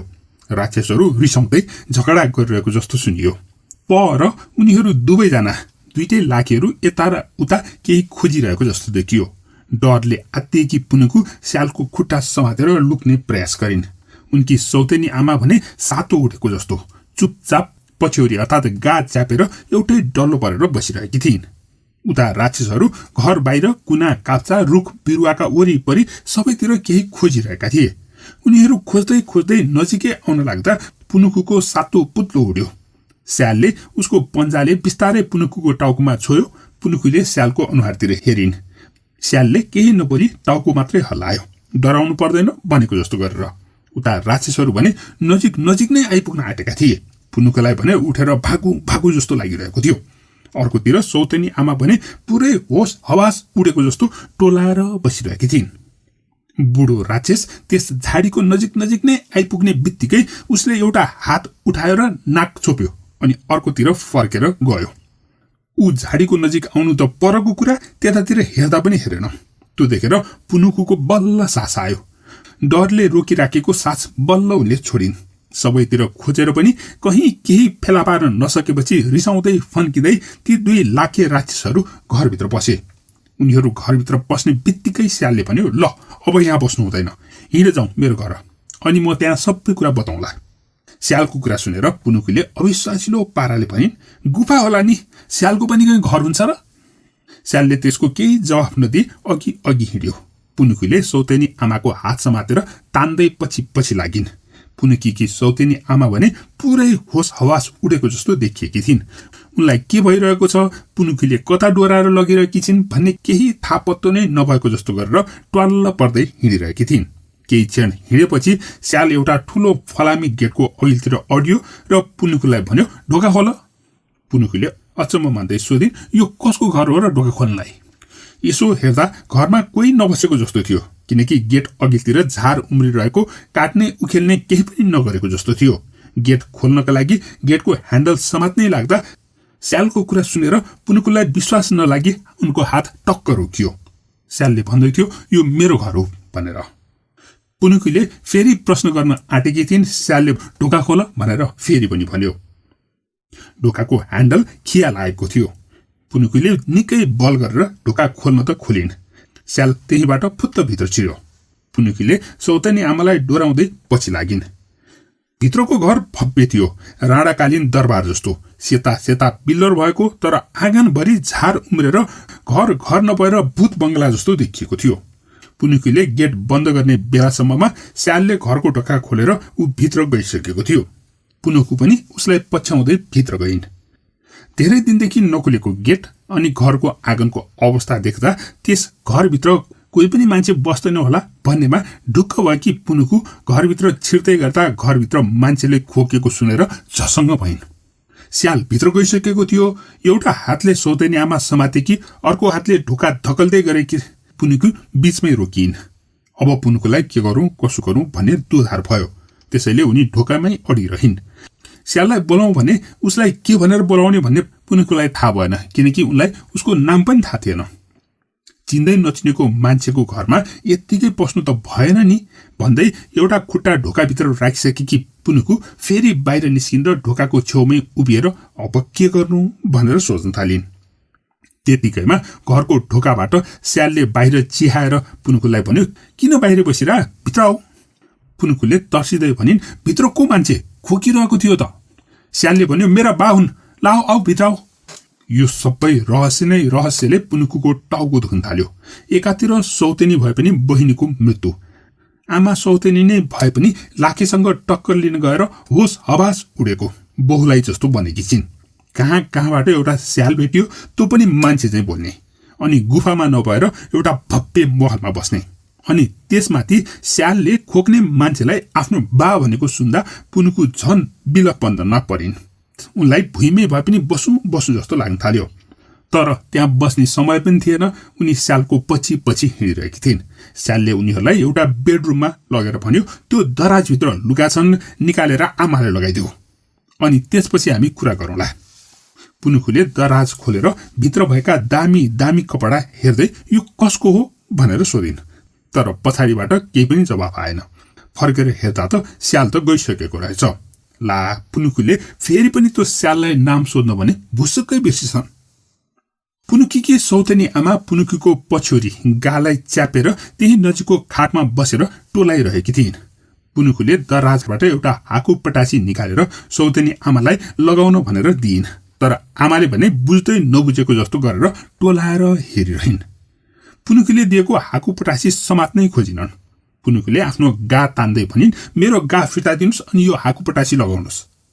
तर सौतेनी आमाले भने त्यस गालाई च्याप्प समातेर बसिरहन्, दिनै मानिनन्। हाकु पटासी मन परेन जस्तो लागेर पुनुकुले अलि सजिलोसँग लगाउन मिल्ने लुगा दराजभित्र खोज्न थालिन्। खोज्दा खोज्दै टाउको उठाएर हेर्दा त सौतेनी आमा खाटमा पल्टेर निदाइ पो सकिछन्।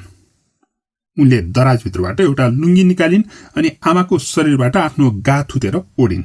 अनि सौतेनी आमालाई त्यही लुङ्गीले छोपेर सिरक पनि ओढाइदिइन्। त्यसपछि उनी स्याललाई खोज्न भनेर कोठा बाहिर निस्किन्। तर कोठा बाहिर त ढोकै ढोका मात्र छन्। अनि कुन ढोकाभित्र स्याल छ भने थाहा पत्तो नै भएन उनलाई। बोलाउँ भने स्यालको नाम पनि थाहा छैन। एकचोटि त स्यालदाई भनेर बोलाउनै लागेकी थिइन्। तर त्यो स्यालको घर भएको हुनाले झन डर लाग्दो अर्को स्याल आएर आक्रमण गर्यो भने के गर्ने भन्ने पो उनलाई डर लाग्न थाल्यो। त्यसैले पुनुकीले मनमनै सोचिन्, मलाई बोलाएर स्यालले पक्कै पनि ढोका बन्द गरेर त बसेको छैन होला। त्यसैले पहिला सबैतिर हेर्दै गएर उनी बन्द रहेका कोठाहरू भएको लामो करिडरमा यताउता गर्दै खोज्न थालिन्। अब सुरु गरौं पुनुकु मैचाको कथाको 8औं भाग। स्यालको दरबा जस्तो घरको एउटा कोठामा सौतेनी आमा निदाएपछि उनलाई त्यही छोडेर पुनुकु स्याललाई खोज्न भनेर कोठा बाहिर निस्केकी थिइन्। भित्ताभरि विभिन्न चित्रकारिताहरूले सजिएको करिडोरमा भएका सबै ढोकाहरू बन्द थिए। पुनुकुको विचारमा स्यालले आफू बसेको कोठा त पक्कै पनि खुलाइराखेको होला भनेर उनले खुला राखेको कोठा खोज्दै खोज्दै गइन्। तर कुनै कोठाको ढोका पनि खुलेको थिएन। एक छेउदेखि अर्को छेउसम्म सबै कोठाका ढोकाहरू बन्द रहेको देखेर उनले कुनै पनि कोठाको ढोका खोल्ने आँट गर्न सकिनन्। त्यसैले पुनुकु फर्केर सौतेनी आमा भएकै कोठामा जान लागेकी थिइन्। तर उनले त्यो ढोका पनि कुन चाहिँ हो भनेर निश्चित गर्न सकिनन्। यही हो कि भन्ने ठानेर निकै नै अन्यलग्रस्त रहेकी पुनुकु मैचाले अन्दाजकै भरमा एउटा कोठाको ढोका खोलेर हेर्न खोजिन्। तर त्यो कोठाको ढोका भने खुल्दै खोलेन। बरु त्यससँगैको अर्कोतिरको कोठाबाट भने खोकेको आवाज आयो। अनि त्यो खोकेको आवाज त्यही आवाज थियो जसलाई स्यालले आफ्नो बाउको आवाज भनेर पहिला भनेको थियो। त्यसभित्र त पक्कै मान्छे रहेछ भनेर पुनुकुले हतार हतार त्यस ढोकाको नजिक गइन् र त्यसको ह्यान्डल समात्नै राख्दा उनी टक्क अडिन्। अनि एकछिन सोचेपछि उनले लामो सास तानिन् र हात मुट्ठी पारेर ढोकामा ढकढक ढकढक गरिन्। भित्रबाट खुलै छ भन्ने आवाज आयो। डराई डराई पुनुकीले ढोका खोलिन्। अलिअलि मात्रै उज्यालो भएको त्यस कोठाको भुइँमा बुट्टेदार गलेचा थियो। कोठाको बीचमा एउटा ठूलो खाट, साइडमा एउटा टेबल र टेबलसँगै कुर्सी मात्र थियो। अनि अर्को छेउमा एउटा ठूलो दराजमा किताबहरू मिलाएर राखिएका थिए। कोठामा मान्छे चाहिँ कोही पनि देखिएन। पुनुकुलाई अचम्म लाग्यो। पुनुकु यताउता गर्दै दराजतिर हेर्दै गर्दा टेबलतिरबाट आवाज आयो, म यहाँ छु भन्ने। पुनुकुले टेबलतिर हेरिन् तर टेबल कुर्सी दुईटै खाली छन्। उनको निधारबाट चिट चिट पसिना हुन थाल्यो। उनको मुखबाट कुनै आवाज आएन। अनि त्यसै बेलामा यता खाटमा भन्ने आवाज आयो। त्यसपछि बल्ल पुनुकुले ठूलो खाटमा सुतिरहेको सानो आकृति देखिन्। सेतै कपाल फुलेको सानो बच्चा जस्तो मान्छे सिरानीमा मुस्कुराइरहेको थियो। उसको सानो सिन्का जस्तो हातले खाटको छेउमा देखाउँदै भन्यो, यहाँ आएर बस। पुनुकु खाटको नजिकै त गइन् तर बस्न भने बसिनन्। उनले सोधिन्, तपाईँ स्यालको बा हो र? त्यस व्यक्तिले आँखा चम्काउँदै हो म स्यालकै बा हुँ भनेर भन्यो। अनि त्यसपछि उसले प्रश्न गर्यो, तिमी कतिको खराब मान्छे छौ हँ? त्यस व्यक्तिको अनौठो प्रश्नले मुख रातो रातो पार्दै पुनुकुले सोधिन्, के रे खराब मान्छे? के म खराब मान्छे जस्तो देखिन्छु? त्यस व्यक्तिले टाउको हल्लाउँदै भन्यो, होइन के, तिमी खराब मान्छे जस्तो देखिएन, त्यसैले सोधेको। आँखा ठुलो ठुलो पार्दै पुनुकु मैचाले घोषणा गरिन्, म खराब मान्छे होइन। पुनुकुको जवाफले त्यस मान्छेको अनुहारमा निराशाको बादल मडारियो। पुनुकुले प्रश्न गरिन्, स्यालले म खराब मान्छे हुँ भनेर भनेको थियो र? हेर्दा बच्चा जत्रो बुढो मान्छेले भन्यो, स्यालले भनेको होइन, तर खराबी त सबैमा हुन्छ, कसैमा बढी कसैमा कम। यसमा चाहिँ पुनुकुले पनि सहमति जनाउँदै भनिन्, त्यो त हो, तर खराबीमा चाहिँ मेरी सौतेनी आमालाई जित्ने चाहिँ कोही छैन ल। पुनुकुले आफ्नी सौतेनी आमाको बारेमा बताएको यो कुराले त्यस व्यक्तिको अनुहारमा उत्सुकता बढ्यो र आशाले उसको अनुहार धप्प बलेको जस्तो भयो। सानो अनुहारमा तिखा तिखा आँखा चम्काउँदै उसले भन्यो, ए हो, अहिले तिम्रो सौतेनी आमा चाहिँ कहाँ छिन् नि? पुनुकुले भनिन्, यही अर्को कोठामा। यो जवाफ लगत्तै त्यस मान्छेले ओडिरहेको सिरक फाल्दै भन्यो, ए ल मलाई तिम्रो सौतेनी आमा भएको ठाउँमा लगिदेऊ त ल। पुनुकुले पनि, आफै जानु नि, मैले किन लगिदिनु? त्यस बुढो मान्छेले एउटा सानो बालकले जस्तै बोक्न अनुरोध गरेको जस्तै दुई हात फैलाएर याचना भरिएको अनुरोध गर्यो, म कमजोर भएको छु, सक्दिन क्या, ल न। पुनुकु भने के गरौँ भनेर अकमकाइरहिन्। त्यस व्यक्तिले भने याचना भरिएको आँखाले पुनुकुलाई घुरेर हेरिरहेको थियो। अन्ततः पुनुकुले हार खाए जस्तो अभिनय गर्दै झर्किँदै उसको काखीमुनि हत्केला छिराएर त्यस बच्चा जस्तो बुढोलाई बोकिन्। सयपत्रीको बोटमा कपास फुलेको जस्तो। त्यो व्यक्ति साँच्चै नै एक सानो बालक जस्तो लिकुरे शरीरमा बुढो मान्छेको जस्तो टाउको, फुलेको कपाल र जुङ्गा, ती पनि सेतै नफुलेको भए त ऊ एउटा बच्चै हो कि भने जस्तो देखिन्थ्यो। यसरी पुनुकुले त्यस बच्चा जस्तो बुढो मान्छेलाई बच्चाले झै नै बोकेर कोठाबाट बाहिर निस्किन्। उनी निस्कन त निस्किन्, तर यता हेरिन् उता हेरिन्, कुन चाहिँ ढोका खोल्यो भने सौतेनी आमा भएको कोठामा पुग्न सकिन्छ भन्ने उनलाई निश्चित भएन।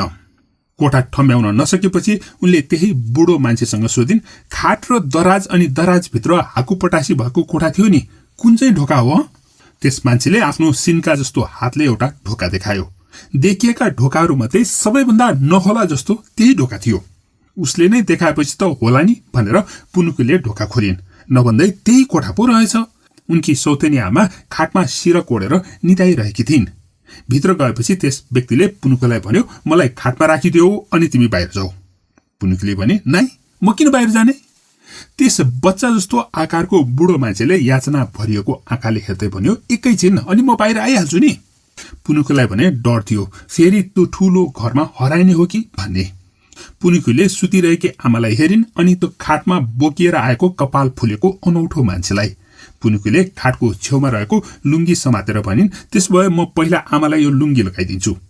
ती बदमास लाखीहरूले आमाको सबै लुगा च्यातचुत पारेर पठाइदिएका छन्।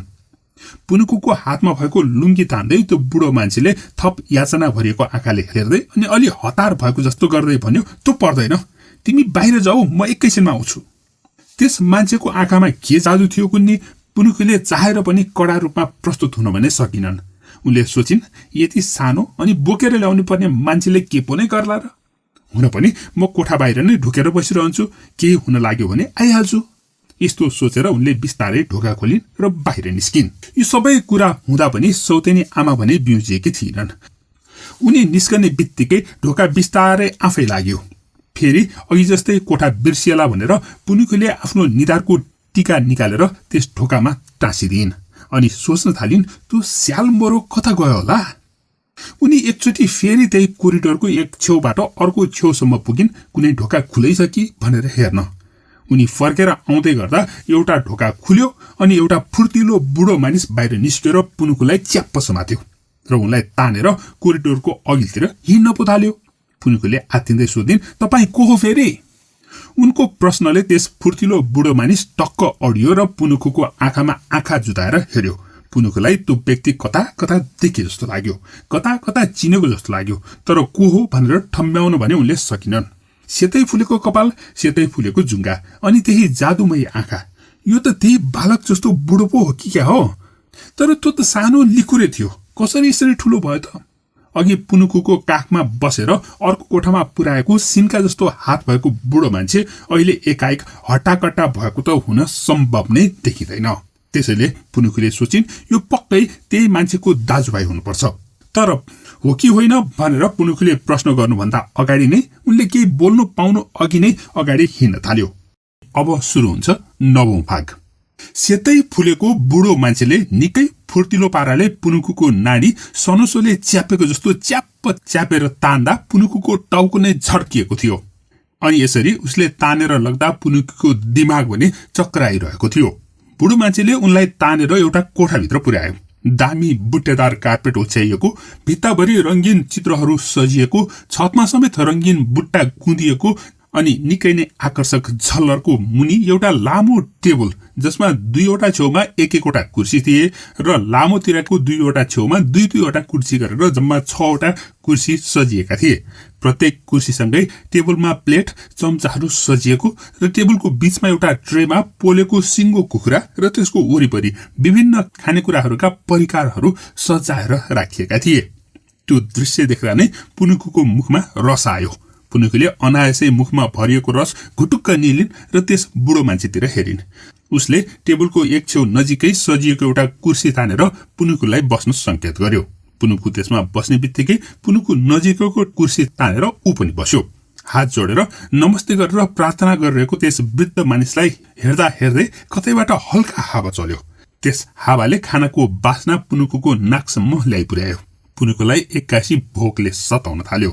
यो हावाले त्यस वृद्ध मानिस झल्यास भएको जस्तो गरेर आँखा खोल्यो र यताउता हेर्न थाल्यो। ऊ जुरुक्क उठेर चिच्यायो, को ह भनेर। पुनुकुले कोठामा यताउता हेरिन्, यताउता केही पनि चल्न लागेन। त्यस व्यक्ति भने निकै नै सशंकित भएर यताउता हेरिरहेको थियो। स्याल, बाहिर निस्की, उसले फेरि चिच्यायो। त्यसपछि पुनुकुलाई झ्यालतिरको पर्दा अलिकति हल्लिएको जस्तो लाग्यो अनि त्यसपछि त्यहाँ जादु भएको जस्तो भयो र स्याल देखा पर्यो। स्याल देख्ने बित्तिकै पुनुकुलाई बिछोडिएको साथी धेरै वर्षपछि भेटिएको जस्तो अपार हर्ष अनुभव भयो। पुनुकु के गरौं र कसो गरौं गर्दै गर्दा त्यस वृद्ध मानिसले आक्रोशले भरिएका राता राता भएका आँखाले स्याललाई हेरिरहेको थियो। यो देखेर पुनुकु तर्सिन्। त्यस वृद्ध मानिस कराए, यहाँ आइज भनेर। लुरु लुरु रुचेको बिरालो जस्तो त्रसित आँखाले त्यस वृद्धलाई हेर्दै स्याल 2-3 पाइला अगाडि सर्यो र त्यही टक्क अडियो। रिसले जङ्गिँदै त्यस वृद्धले कराए, पर्खी, मैले तलाई जानेको छु। यति भन्दै त्यस वृद्ध मानिस टेबलबाट अलि पर गएर नजिकैको भित्तामा गएर त्यस भित्तामा भएको एउटा ढोका खोल्यो। त्यो भित्तामा त दराज पो रहेछ। उसले दराज खोल्दै गर्दा एक्कासी पुनुकुको अघिल्तिर त्यो स्याल देखा पर्यो। उसले टेबलको बीचमा भएको पोलेको कुखुरा च्यापेर अर्कोतिर दौडियो। स्याल दौडेको देखेर पुनुकु पनि उसको पछि पछि दौडिन्। स्याल कोठाको ढोकातिर दौडिरहेको थियो। त्यस ढोकामा एउटा प्वाल रहेछ। त्यही प्वालभित्र स्याल छिर्यो। पुनुकु पनि जोडले दौडिँदै ढोकामा पुगिन् र उनी पनि ढुँडा टेकेर त्यही स्याल छिरेको प्वाल भएको खापामा धकेलिन्। गोलो प्वालको खापा बाहिर धकेलियो अनि उनी पनि त्यही प्वालबाट घिस्रेर बाहिर निस्किन्। अनि पुनुकु एक्कासी दरबार बाहिर एउटा जंगल जस्तो बगैँचामा निस्किन्। स्याल अलि पर अडिएर कुखुराको साँप्रो चबाउन थालेको थियो। उसका आँखा राता राता र उसको अनुहार भरि झम्टिहाल्छ कि जस्तो रिसा भावले भरिएको थियो। रिसा कुकुरले जस्तो गुर्र गुर्र गर्दै त्यसले पुनुकुतिर हेरिरहेको थियो। पुनुकुलाई डर थियो त्यो बुढो मान्छे पनि फेरि पछि पछि आउँछ होला भन्ने। त्यसैले उनले ढोकातिर फर्केर हेरिन्, तर एकछिन टक लगाएर हेर्दा पनि ढोका पनि खुलेन। उनले फेरि फर्केर स्यालतिर हेरिन्, तर स्याल भने लुरु लुरु अघिल्तिर हिँडिरहेको थियो।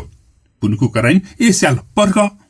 स्यालले नसुनेको जस्तो गरेर सुरु हिँडि नै रह्यो। पुनुकु उसको पछि पछि दौडेर स्याललाई भेटाइन्। स्यालले फेरि गुर्र गुर्र गर्दै आँखा तर्दै हेर्यो अनि फेरि अघिल्तिर हिँड्न थाल्यो।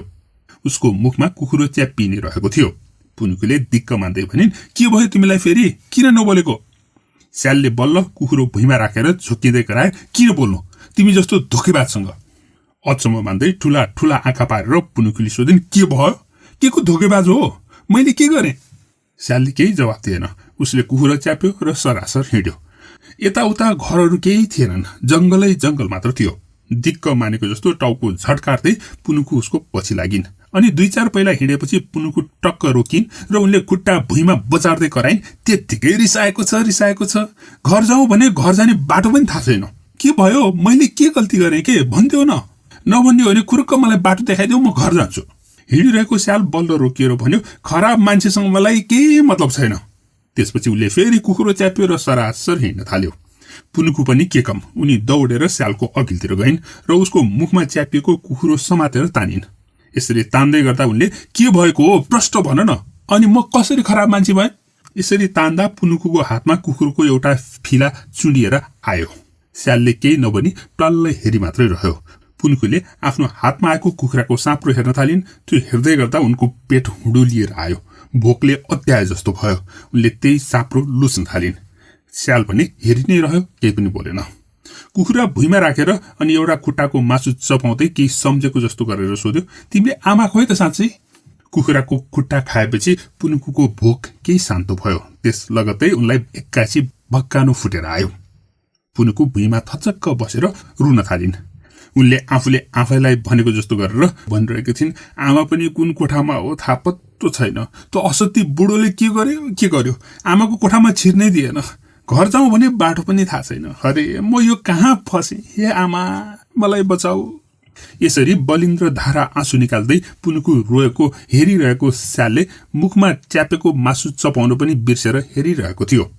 झल्यास भएको जस्तो मासु चपाएर निल्दै स्यालले भन्यो, तिमीले आमा भएको कोठामा बालाई कसले पुर्यायो त? रोएर राता राता भएको आँखाले घुर्दै पुनुकु चिच्याइन्, यो मलाई कहाँ ल्याएर फसाएको, म घर जान्छु, बाटो देखाइदेऊ। त्यसपछि बल्ल स्यालले भन्यो, ल यता आऊ। यति भनेर उसले कुखुरो च्यापेर अर्कोतिर हिँड्यो। भुइँमा बसेकी पुनुकु एकछिन के गरौँ जस्तो भएर यताउता हेरिन्, आँसु पुछिन् अनि जुरुक्क उठेर हात टकटक्याउँदै स्यालको पछि पछि लागिन्। अलिकति हिँडेपछि एउटा निलो पानी भएको सुन्दर गोलो तलाउ आइपुग्यो। तलाउको एकतर्फ राता फूलहरू फुलिरहेका थिए, अर्कोतिर भने पहेँला फूलहरू फुलिरहेका थिए अनि उनीहरू आइपुगेको ठाउँनेर भने सेता सेता फूलहरू फुलिरहेका थिए। ठाउँ अति नै मनोरम थियो। चारैतिरबाट जंगलले घेरिएको यो अलौकिक तलाउको पानी अति नै शान्त थियो। त्यति शान्त, त्यति राम्रो तलाउ पुनुकुले जिन्दगीमा कहिले पनि देखेकी थिएनन्। उनले यो सुन्दरतालाई मनदेखि छामेर अनुभव गरिरहन्।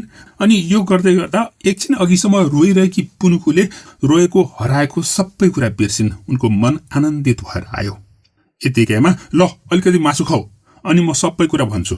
यो स्यालको कुराले पुनुकु झल्यास भइन्। उनले स्यालतिर हेरिन्। स्यालले कुखुरो भुइँमा राखेर देखाइरहेको थियो।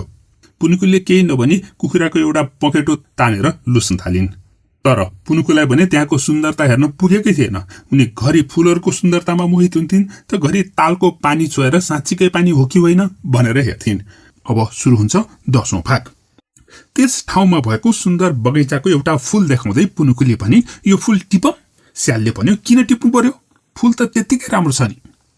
फूल टिप्न अघि बढिसकेका पुनुकुको हात टक्क रोकेर स्यालतर्फ फर्केर सोधिन्, किन जुरोमा सिउरेन नि?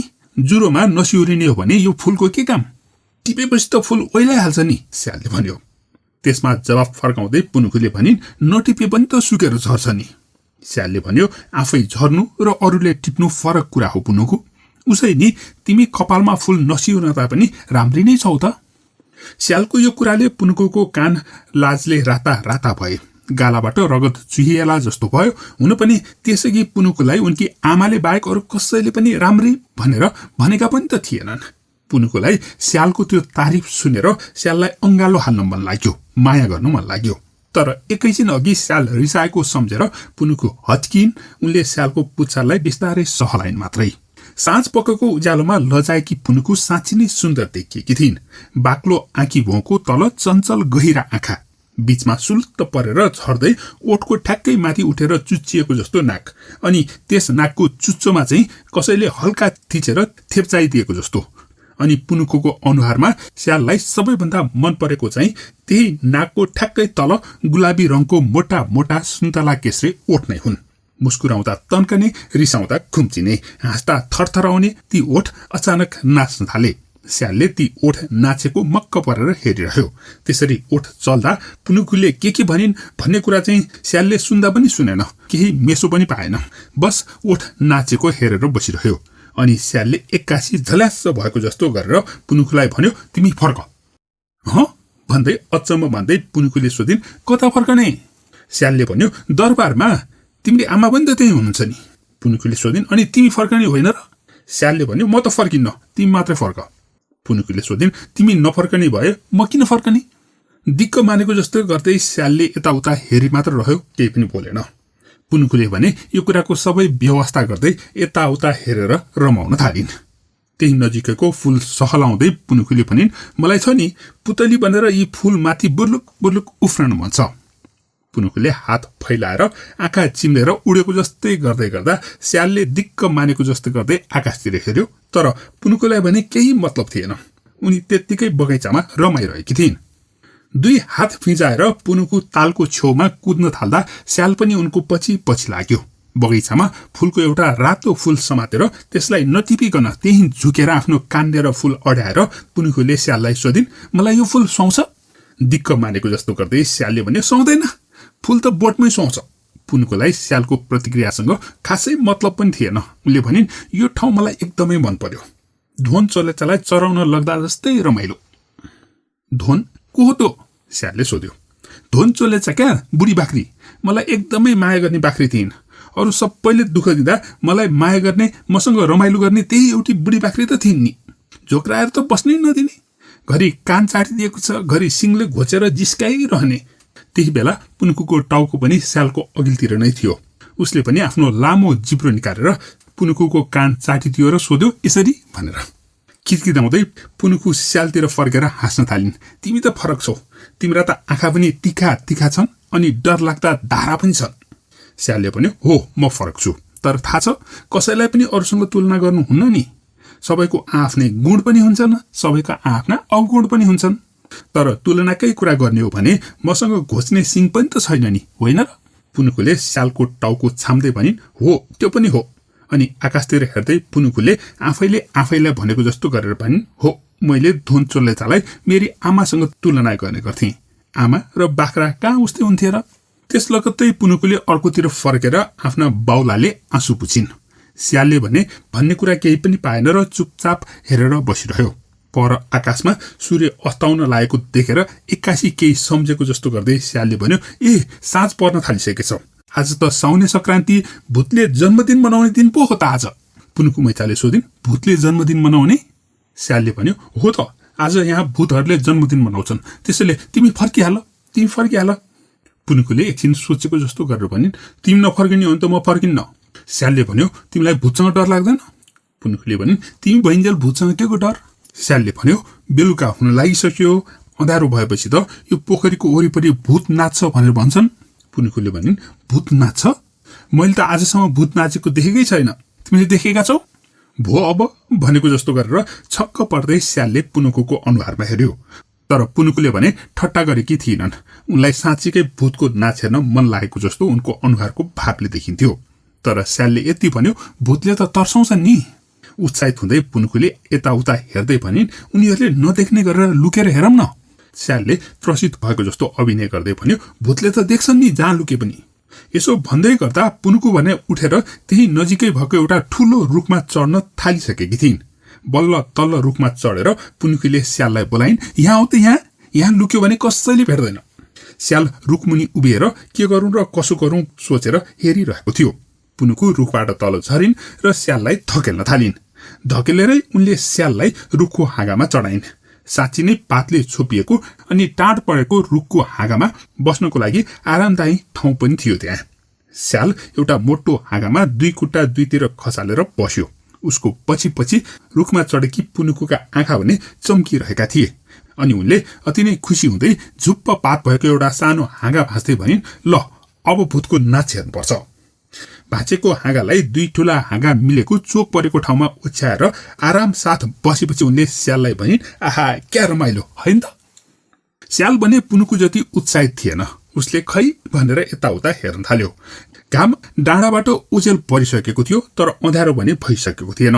पहाडमाथिका बादलहरूमा गुलाबी रङ चढेको थियो। एकैछिनमा अन्धकारको ओढनीले छोप्छ अनि त्यसपछि के हुने हो भन्ने डर स्यालको आँखामा प्रष्ट देखिएको थियो। अर्कोतिर पुनुकोका आँखा भने उत्साह र कौतूहलताले चम्किरहेका थिए। एकछिन त दुवैजना केही नबोली चुप्प भएर बसे। बिस्तारै चलिरहेको हावाले रुखका पात सरसराइरहेको आवाजसँगै झ्याउकिरेको चर्को आवाज पनि खन्किरहेको थियो। यो जंगलमा बाघ भालु त आउँदैन नि? पुनुकुले सोधिन्। पुनुकुको कुराले स्यालले हाँस्दै भन्यो, यो हाम्रो आफ्नै जंगल हो। यहाँ एउटा बाघ त छ, तर त्यसलाई पालेको भएर ऊ पर थुनेर राखिएको छ। त्यसैले यहाँ जिउँदा जनावरहरूको कुनै डर छैन, भूतहरूको मात्रै डर हो, स्यालले भन्यो। त्यस्ता भूतहरूलाई त म भगाइहाल्छु नि, पुनुकुले फुर्ती लगाउँदै भनिन्।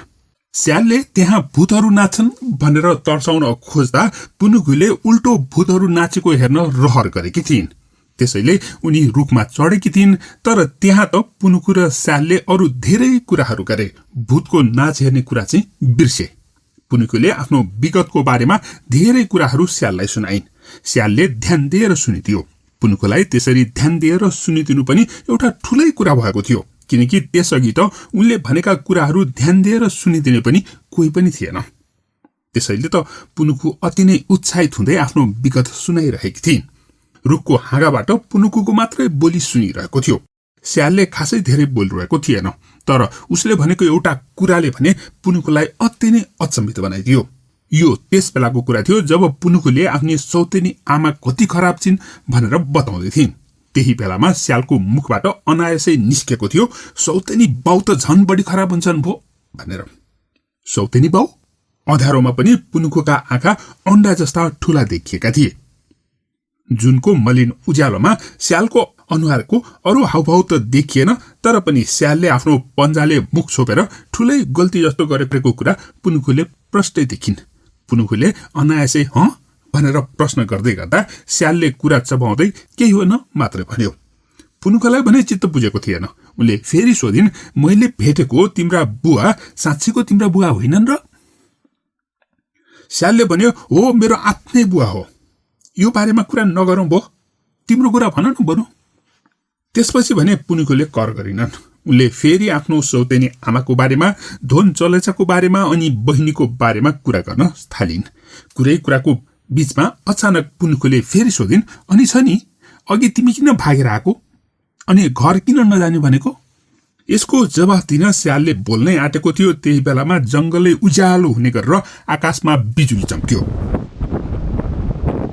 त्यस बिजुलीमा पुनुकुको अनुहार झलमल्ल देखियो। खुसीले थपक्क बलेको पुनुकुको अनुहारको खुसी एकैछिनमा मैन पग्लिएर त्रासले छोपेको स्यालले प्रष्ट देख्यो। अनि तुरुन्तै ठूलो आवाजले गडाङ गुडुङ गर्न थाल्यो। आत्तिएकी पुनुकुले स्यालको टाउको कच्चा कुचुक हुने गरेर समात्न पुगिन्। अय्या दुख्यो भनेर स्याल कराएपछि बल्ल पो पुनुकुले डरले आत्तिएर स्यालको टाउको कक्रा कुक्रुक पारेर समातेको थाहा पाइन्। अनि उनले आफ्नो पकड अलिकति हल्का त बनाइन्, तर उनी डरले थुर थुर कामिरहेकी थिइन्। त्यत्तिकैमा आकाशबाट ठूला ठूला पानीका थोपा बर्सिन थाले।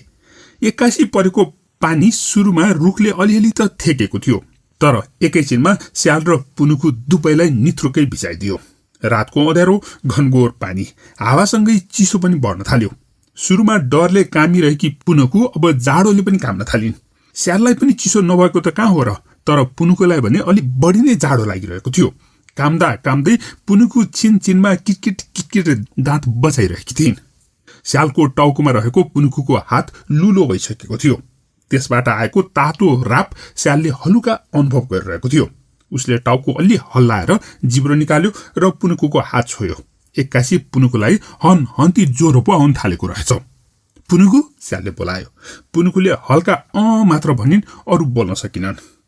एकछिन अघिसम्म सबै ठिकठाक रहेकोमा एक्कासी सबै चिज उथल पुथल भयो। आकाशमा बिजुली चम्किँदै गडाङ गुडुङ गर्दै मुसलधारे पानी परिरहेको थियो। त्यस्तो चिसोमा पुनुकुलाई हनहन्ती ज्वरो आउन थालेको थियो। स्यालले भन्यो, पुनुकु अब यहाँ बस्नुहुन्न, हिँड जाउँ। तर पुनुकुले बाहेक केही पनि बोलिनन्। त्यस्तै भयो भने पुनुकु रुखबाट खस्न पनि बेर छैन। यो कुराले स्याल आत्तियो। ऊ रुखबाट भुइँमा हाम फाल्यो अनि आँखा चिम्लेर के भत्पताउन थाल्यो। एकैछिनमा ऊ स्यालबाट एउटा युवकमा परिवर्तन भयो। मान्छे बनेको स्याल रुखमा चढेर पुनुकुलाई बोलायो, तर पुनुकुले केही पनि बोलिनन्। पुनुकुलाई उसले आफ्नो काँधमा हाल्यो। नित्रुक्क भिजेकी पुनुकुको होस पनि हराइसकेको थियो। मान्छे बनेको स्यालले पुनुकुलाई बोकेर रुखबाट तल झर्यो र उत्तरतिरको बाटो हिँड्न थाल्यो। अलिकति हिँडेपछि ऊ दायाँतिर बाटो छोडेर झाडीभित्र छिर्यो। अन्धकार थियो अनि बाक्लो झाडी, त्यसमाथि पानी बर्सिरहेको। मान्छे बनेको स्यालले पुनुकुलाई बोकेर एकैछिन हिँडेपछि एउटा रुखको छेउमा भएको ढुङ्गा जस्तो देखिने गरेर रङ लगाइएको काठको फलेकलाई एक छेउमा समातेर तान्यो। अलिकति निहुरेर स्याल भित्र छिर्यो। भित्र एउटा ठिक्कको कोठा रहेछ। त्यस कोठाभित्र भुइँमा एउटा सुकुल ओछ्याइएको थियो। त्यस सुकुलमाथि एउटा डस्ना थियो अनि छेउमा पट्याएर राखेको एउटा सिरक पनि थियो। त्यसबाहेक अर्को कुनामा एउटा बाकस बाहेक अरू केही पनि सामान थिएन त्यस कोठामा। मान्छे बनेको स्यालले हतार हतार पुनुकुलाई सुकुलमा लडाएर उनले लगाएका भिजेका सबै लुगा बिस्तारै खोल्दै बाकसमाथि फाल्यो अनि सबै लुगा खोलेर नाङ्गै भएकी पुनुकुलाई उचालेर डस्नामा सुतायो अनि सिरकले तलदेखि माथिसम्म निकै ध्यानपूर्वक छोपिदियो। उसले पुनुकुका लुगाहरू निचोरेर एक छेउमा सुकाउन राख्यो। यो सबै हुँदा बाहिर छमछमी पानी परिरहेको थियो। गडाङ गुडुङको आवाज पनि आइ नै रहेको थियो। मान्छे बनेको स्यालले बाकसबाट एउटा तौलिया निकालेर आफ्नो शरीर पुछ्यो अनि बाकसबाट निकालेको भोटो र सुरुवाल लगाएर पुनुकुको टाउ कुनेर बस्यो। पुनुकुको निधार छाम्दा उनलाई हनहन्ती ज्वरो आइरहेकै थियो। त्यही बसेर उसले बिस्तारै पुनुकुको कपाल सुमसुमाउँदै गर्दा स्याल त्यत्तिकै निधायो। मान्छे बनेको स्याल बिहान बिउजदा पनि पुनुकुको ज्वरो भने कति पनि घटेको थिएन। बाहिर पानी पर्नु भने छोडिसकेको थियो। त्यसैले ऊ बाहिर निस्क्यो। त्यसको केही बेरपछि एउटा हातमा कागजको पुरिया र अर्को हातमा एउटा करुवा बोकेर स्याल आइपुग्यो। उसले करुवा भुइँमा राखेर पुनुकुको टाउ कुनेर बस्यो अनि कागजको पुरिया खोलेर हेर्यो। त्यसभित्र अरू साना साना पुरियाहरू थिए। उसले एउटा पुरिया खोलेर त्यसभित्रको धुलो करुवाभित्र खन्याइदियो। त्यसै गरेर अर्को पुरिया पनि करुवामा खन्याएपछि घोल्न एकछिन करुवा हल्लायो। त्यसपछि निदाइरहेकी पुनुकुको मुखमा करुवाको टुटी राखेर बिस्तारै त्यस करुवाको पानी खुवाउन थाल्यो। स्यालले खुबै ध्यानपूर्वक बिस्तारै बिस्तारै पानी पुनुकुको मुखमा हाल्दा घरिघरि पुनुकुले निल्थिन् त अरू बेला पानी पुनुकुको मुखबाट खसेर डस्नमा पनि पोखिन्थ्यो। यसरी धेरै बेर लगाएर औषधि पानी खुवाएपछि मान्छे बनेको स्याल बाहिर निस्क्यो र केही बेरपछि केही तरकारी र रोटी लिएर आयो। रोटी र तरकारीलाई बाकसमाथि राखेर बाहिर निस्केको स्याल फेरि पनि स्याल रूपमा नै चारकुटा टेकेर आइपुग्यो। त्यसपछि उसले आफ्नो लामो जिब्रो निकालेर पुनुकुको गाला चाट्यो। त्यसरी चाटे लगत्तै पुनुकुले आँखा खोलिन्। पुनुकु निन्द्राबाट बिउजेको जस्तै गर्दै यता र उता हेर्न थालिन्। एउटा हातले टाउको समात्दै उनले सोधिन्, म कहाँ छु? स्यालले भन्यो, चिन्ता नलिऊ, अब तिमीलाई सब ठिक हुन्छ। बरु त्यो करुवाको पानी खाऊ त। त्यो पानीमा मैले औषधि मिसाएको छु। नमिठो भए पनि घुट्टाइदेऊ नि। पुनुकुले गाह्रो मान्दै उठेर पानी मुखमा हालिन्। मुख नमिठो पार्दै निलेर सुतिहालिन् र सोधिन्, मलाई के भयो यस्तो? स्यालले भन्यो, चिन्ता नगर, अब सबै ठिक हुन्छ। हामी रुखमा बसेका थियौँ नि। पुनुकुलाई बल्ल याद आयो। उनले स्यालको कुरा बीचमै काट्दै पनि, हो त, हामी रुखमा बसेका थियौँ, अनि के भयो? म यहाँ कसरी आइपुगेँ? पुनुकुले यताउता निहाल्दै गर्दा स्यालले भन्यो, हामी ठुलो सङ्कटबाट बच्यौँ। यो थियो पुनुकु मैचाको कथाको 11औं भाग। 11औं भागलाई यही बिट मारेर उनीहरू कस्तो ठुलो सङ्कटबाट बचेका रहेछन् भन्ने विवरण म 12औं भागमा प्रस्तुत गर्नेछु। कमेन्ट गरेर प्रतीक्षा गर्नुहोला। धन्यवाद।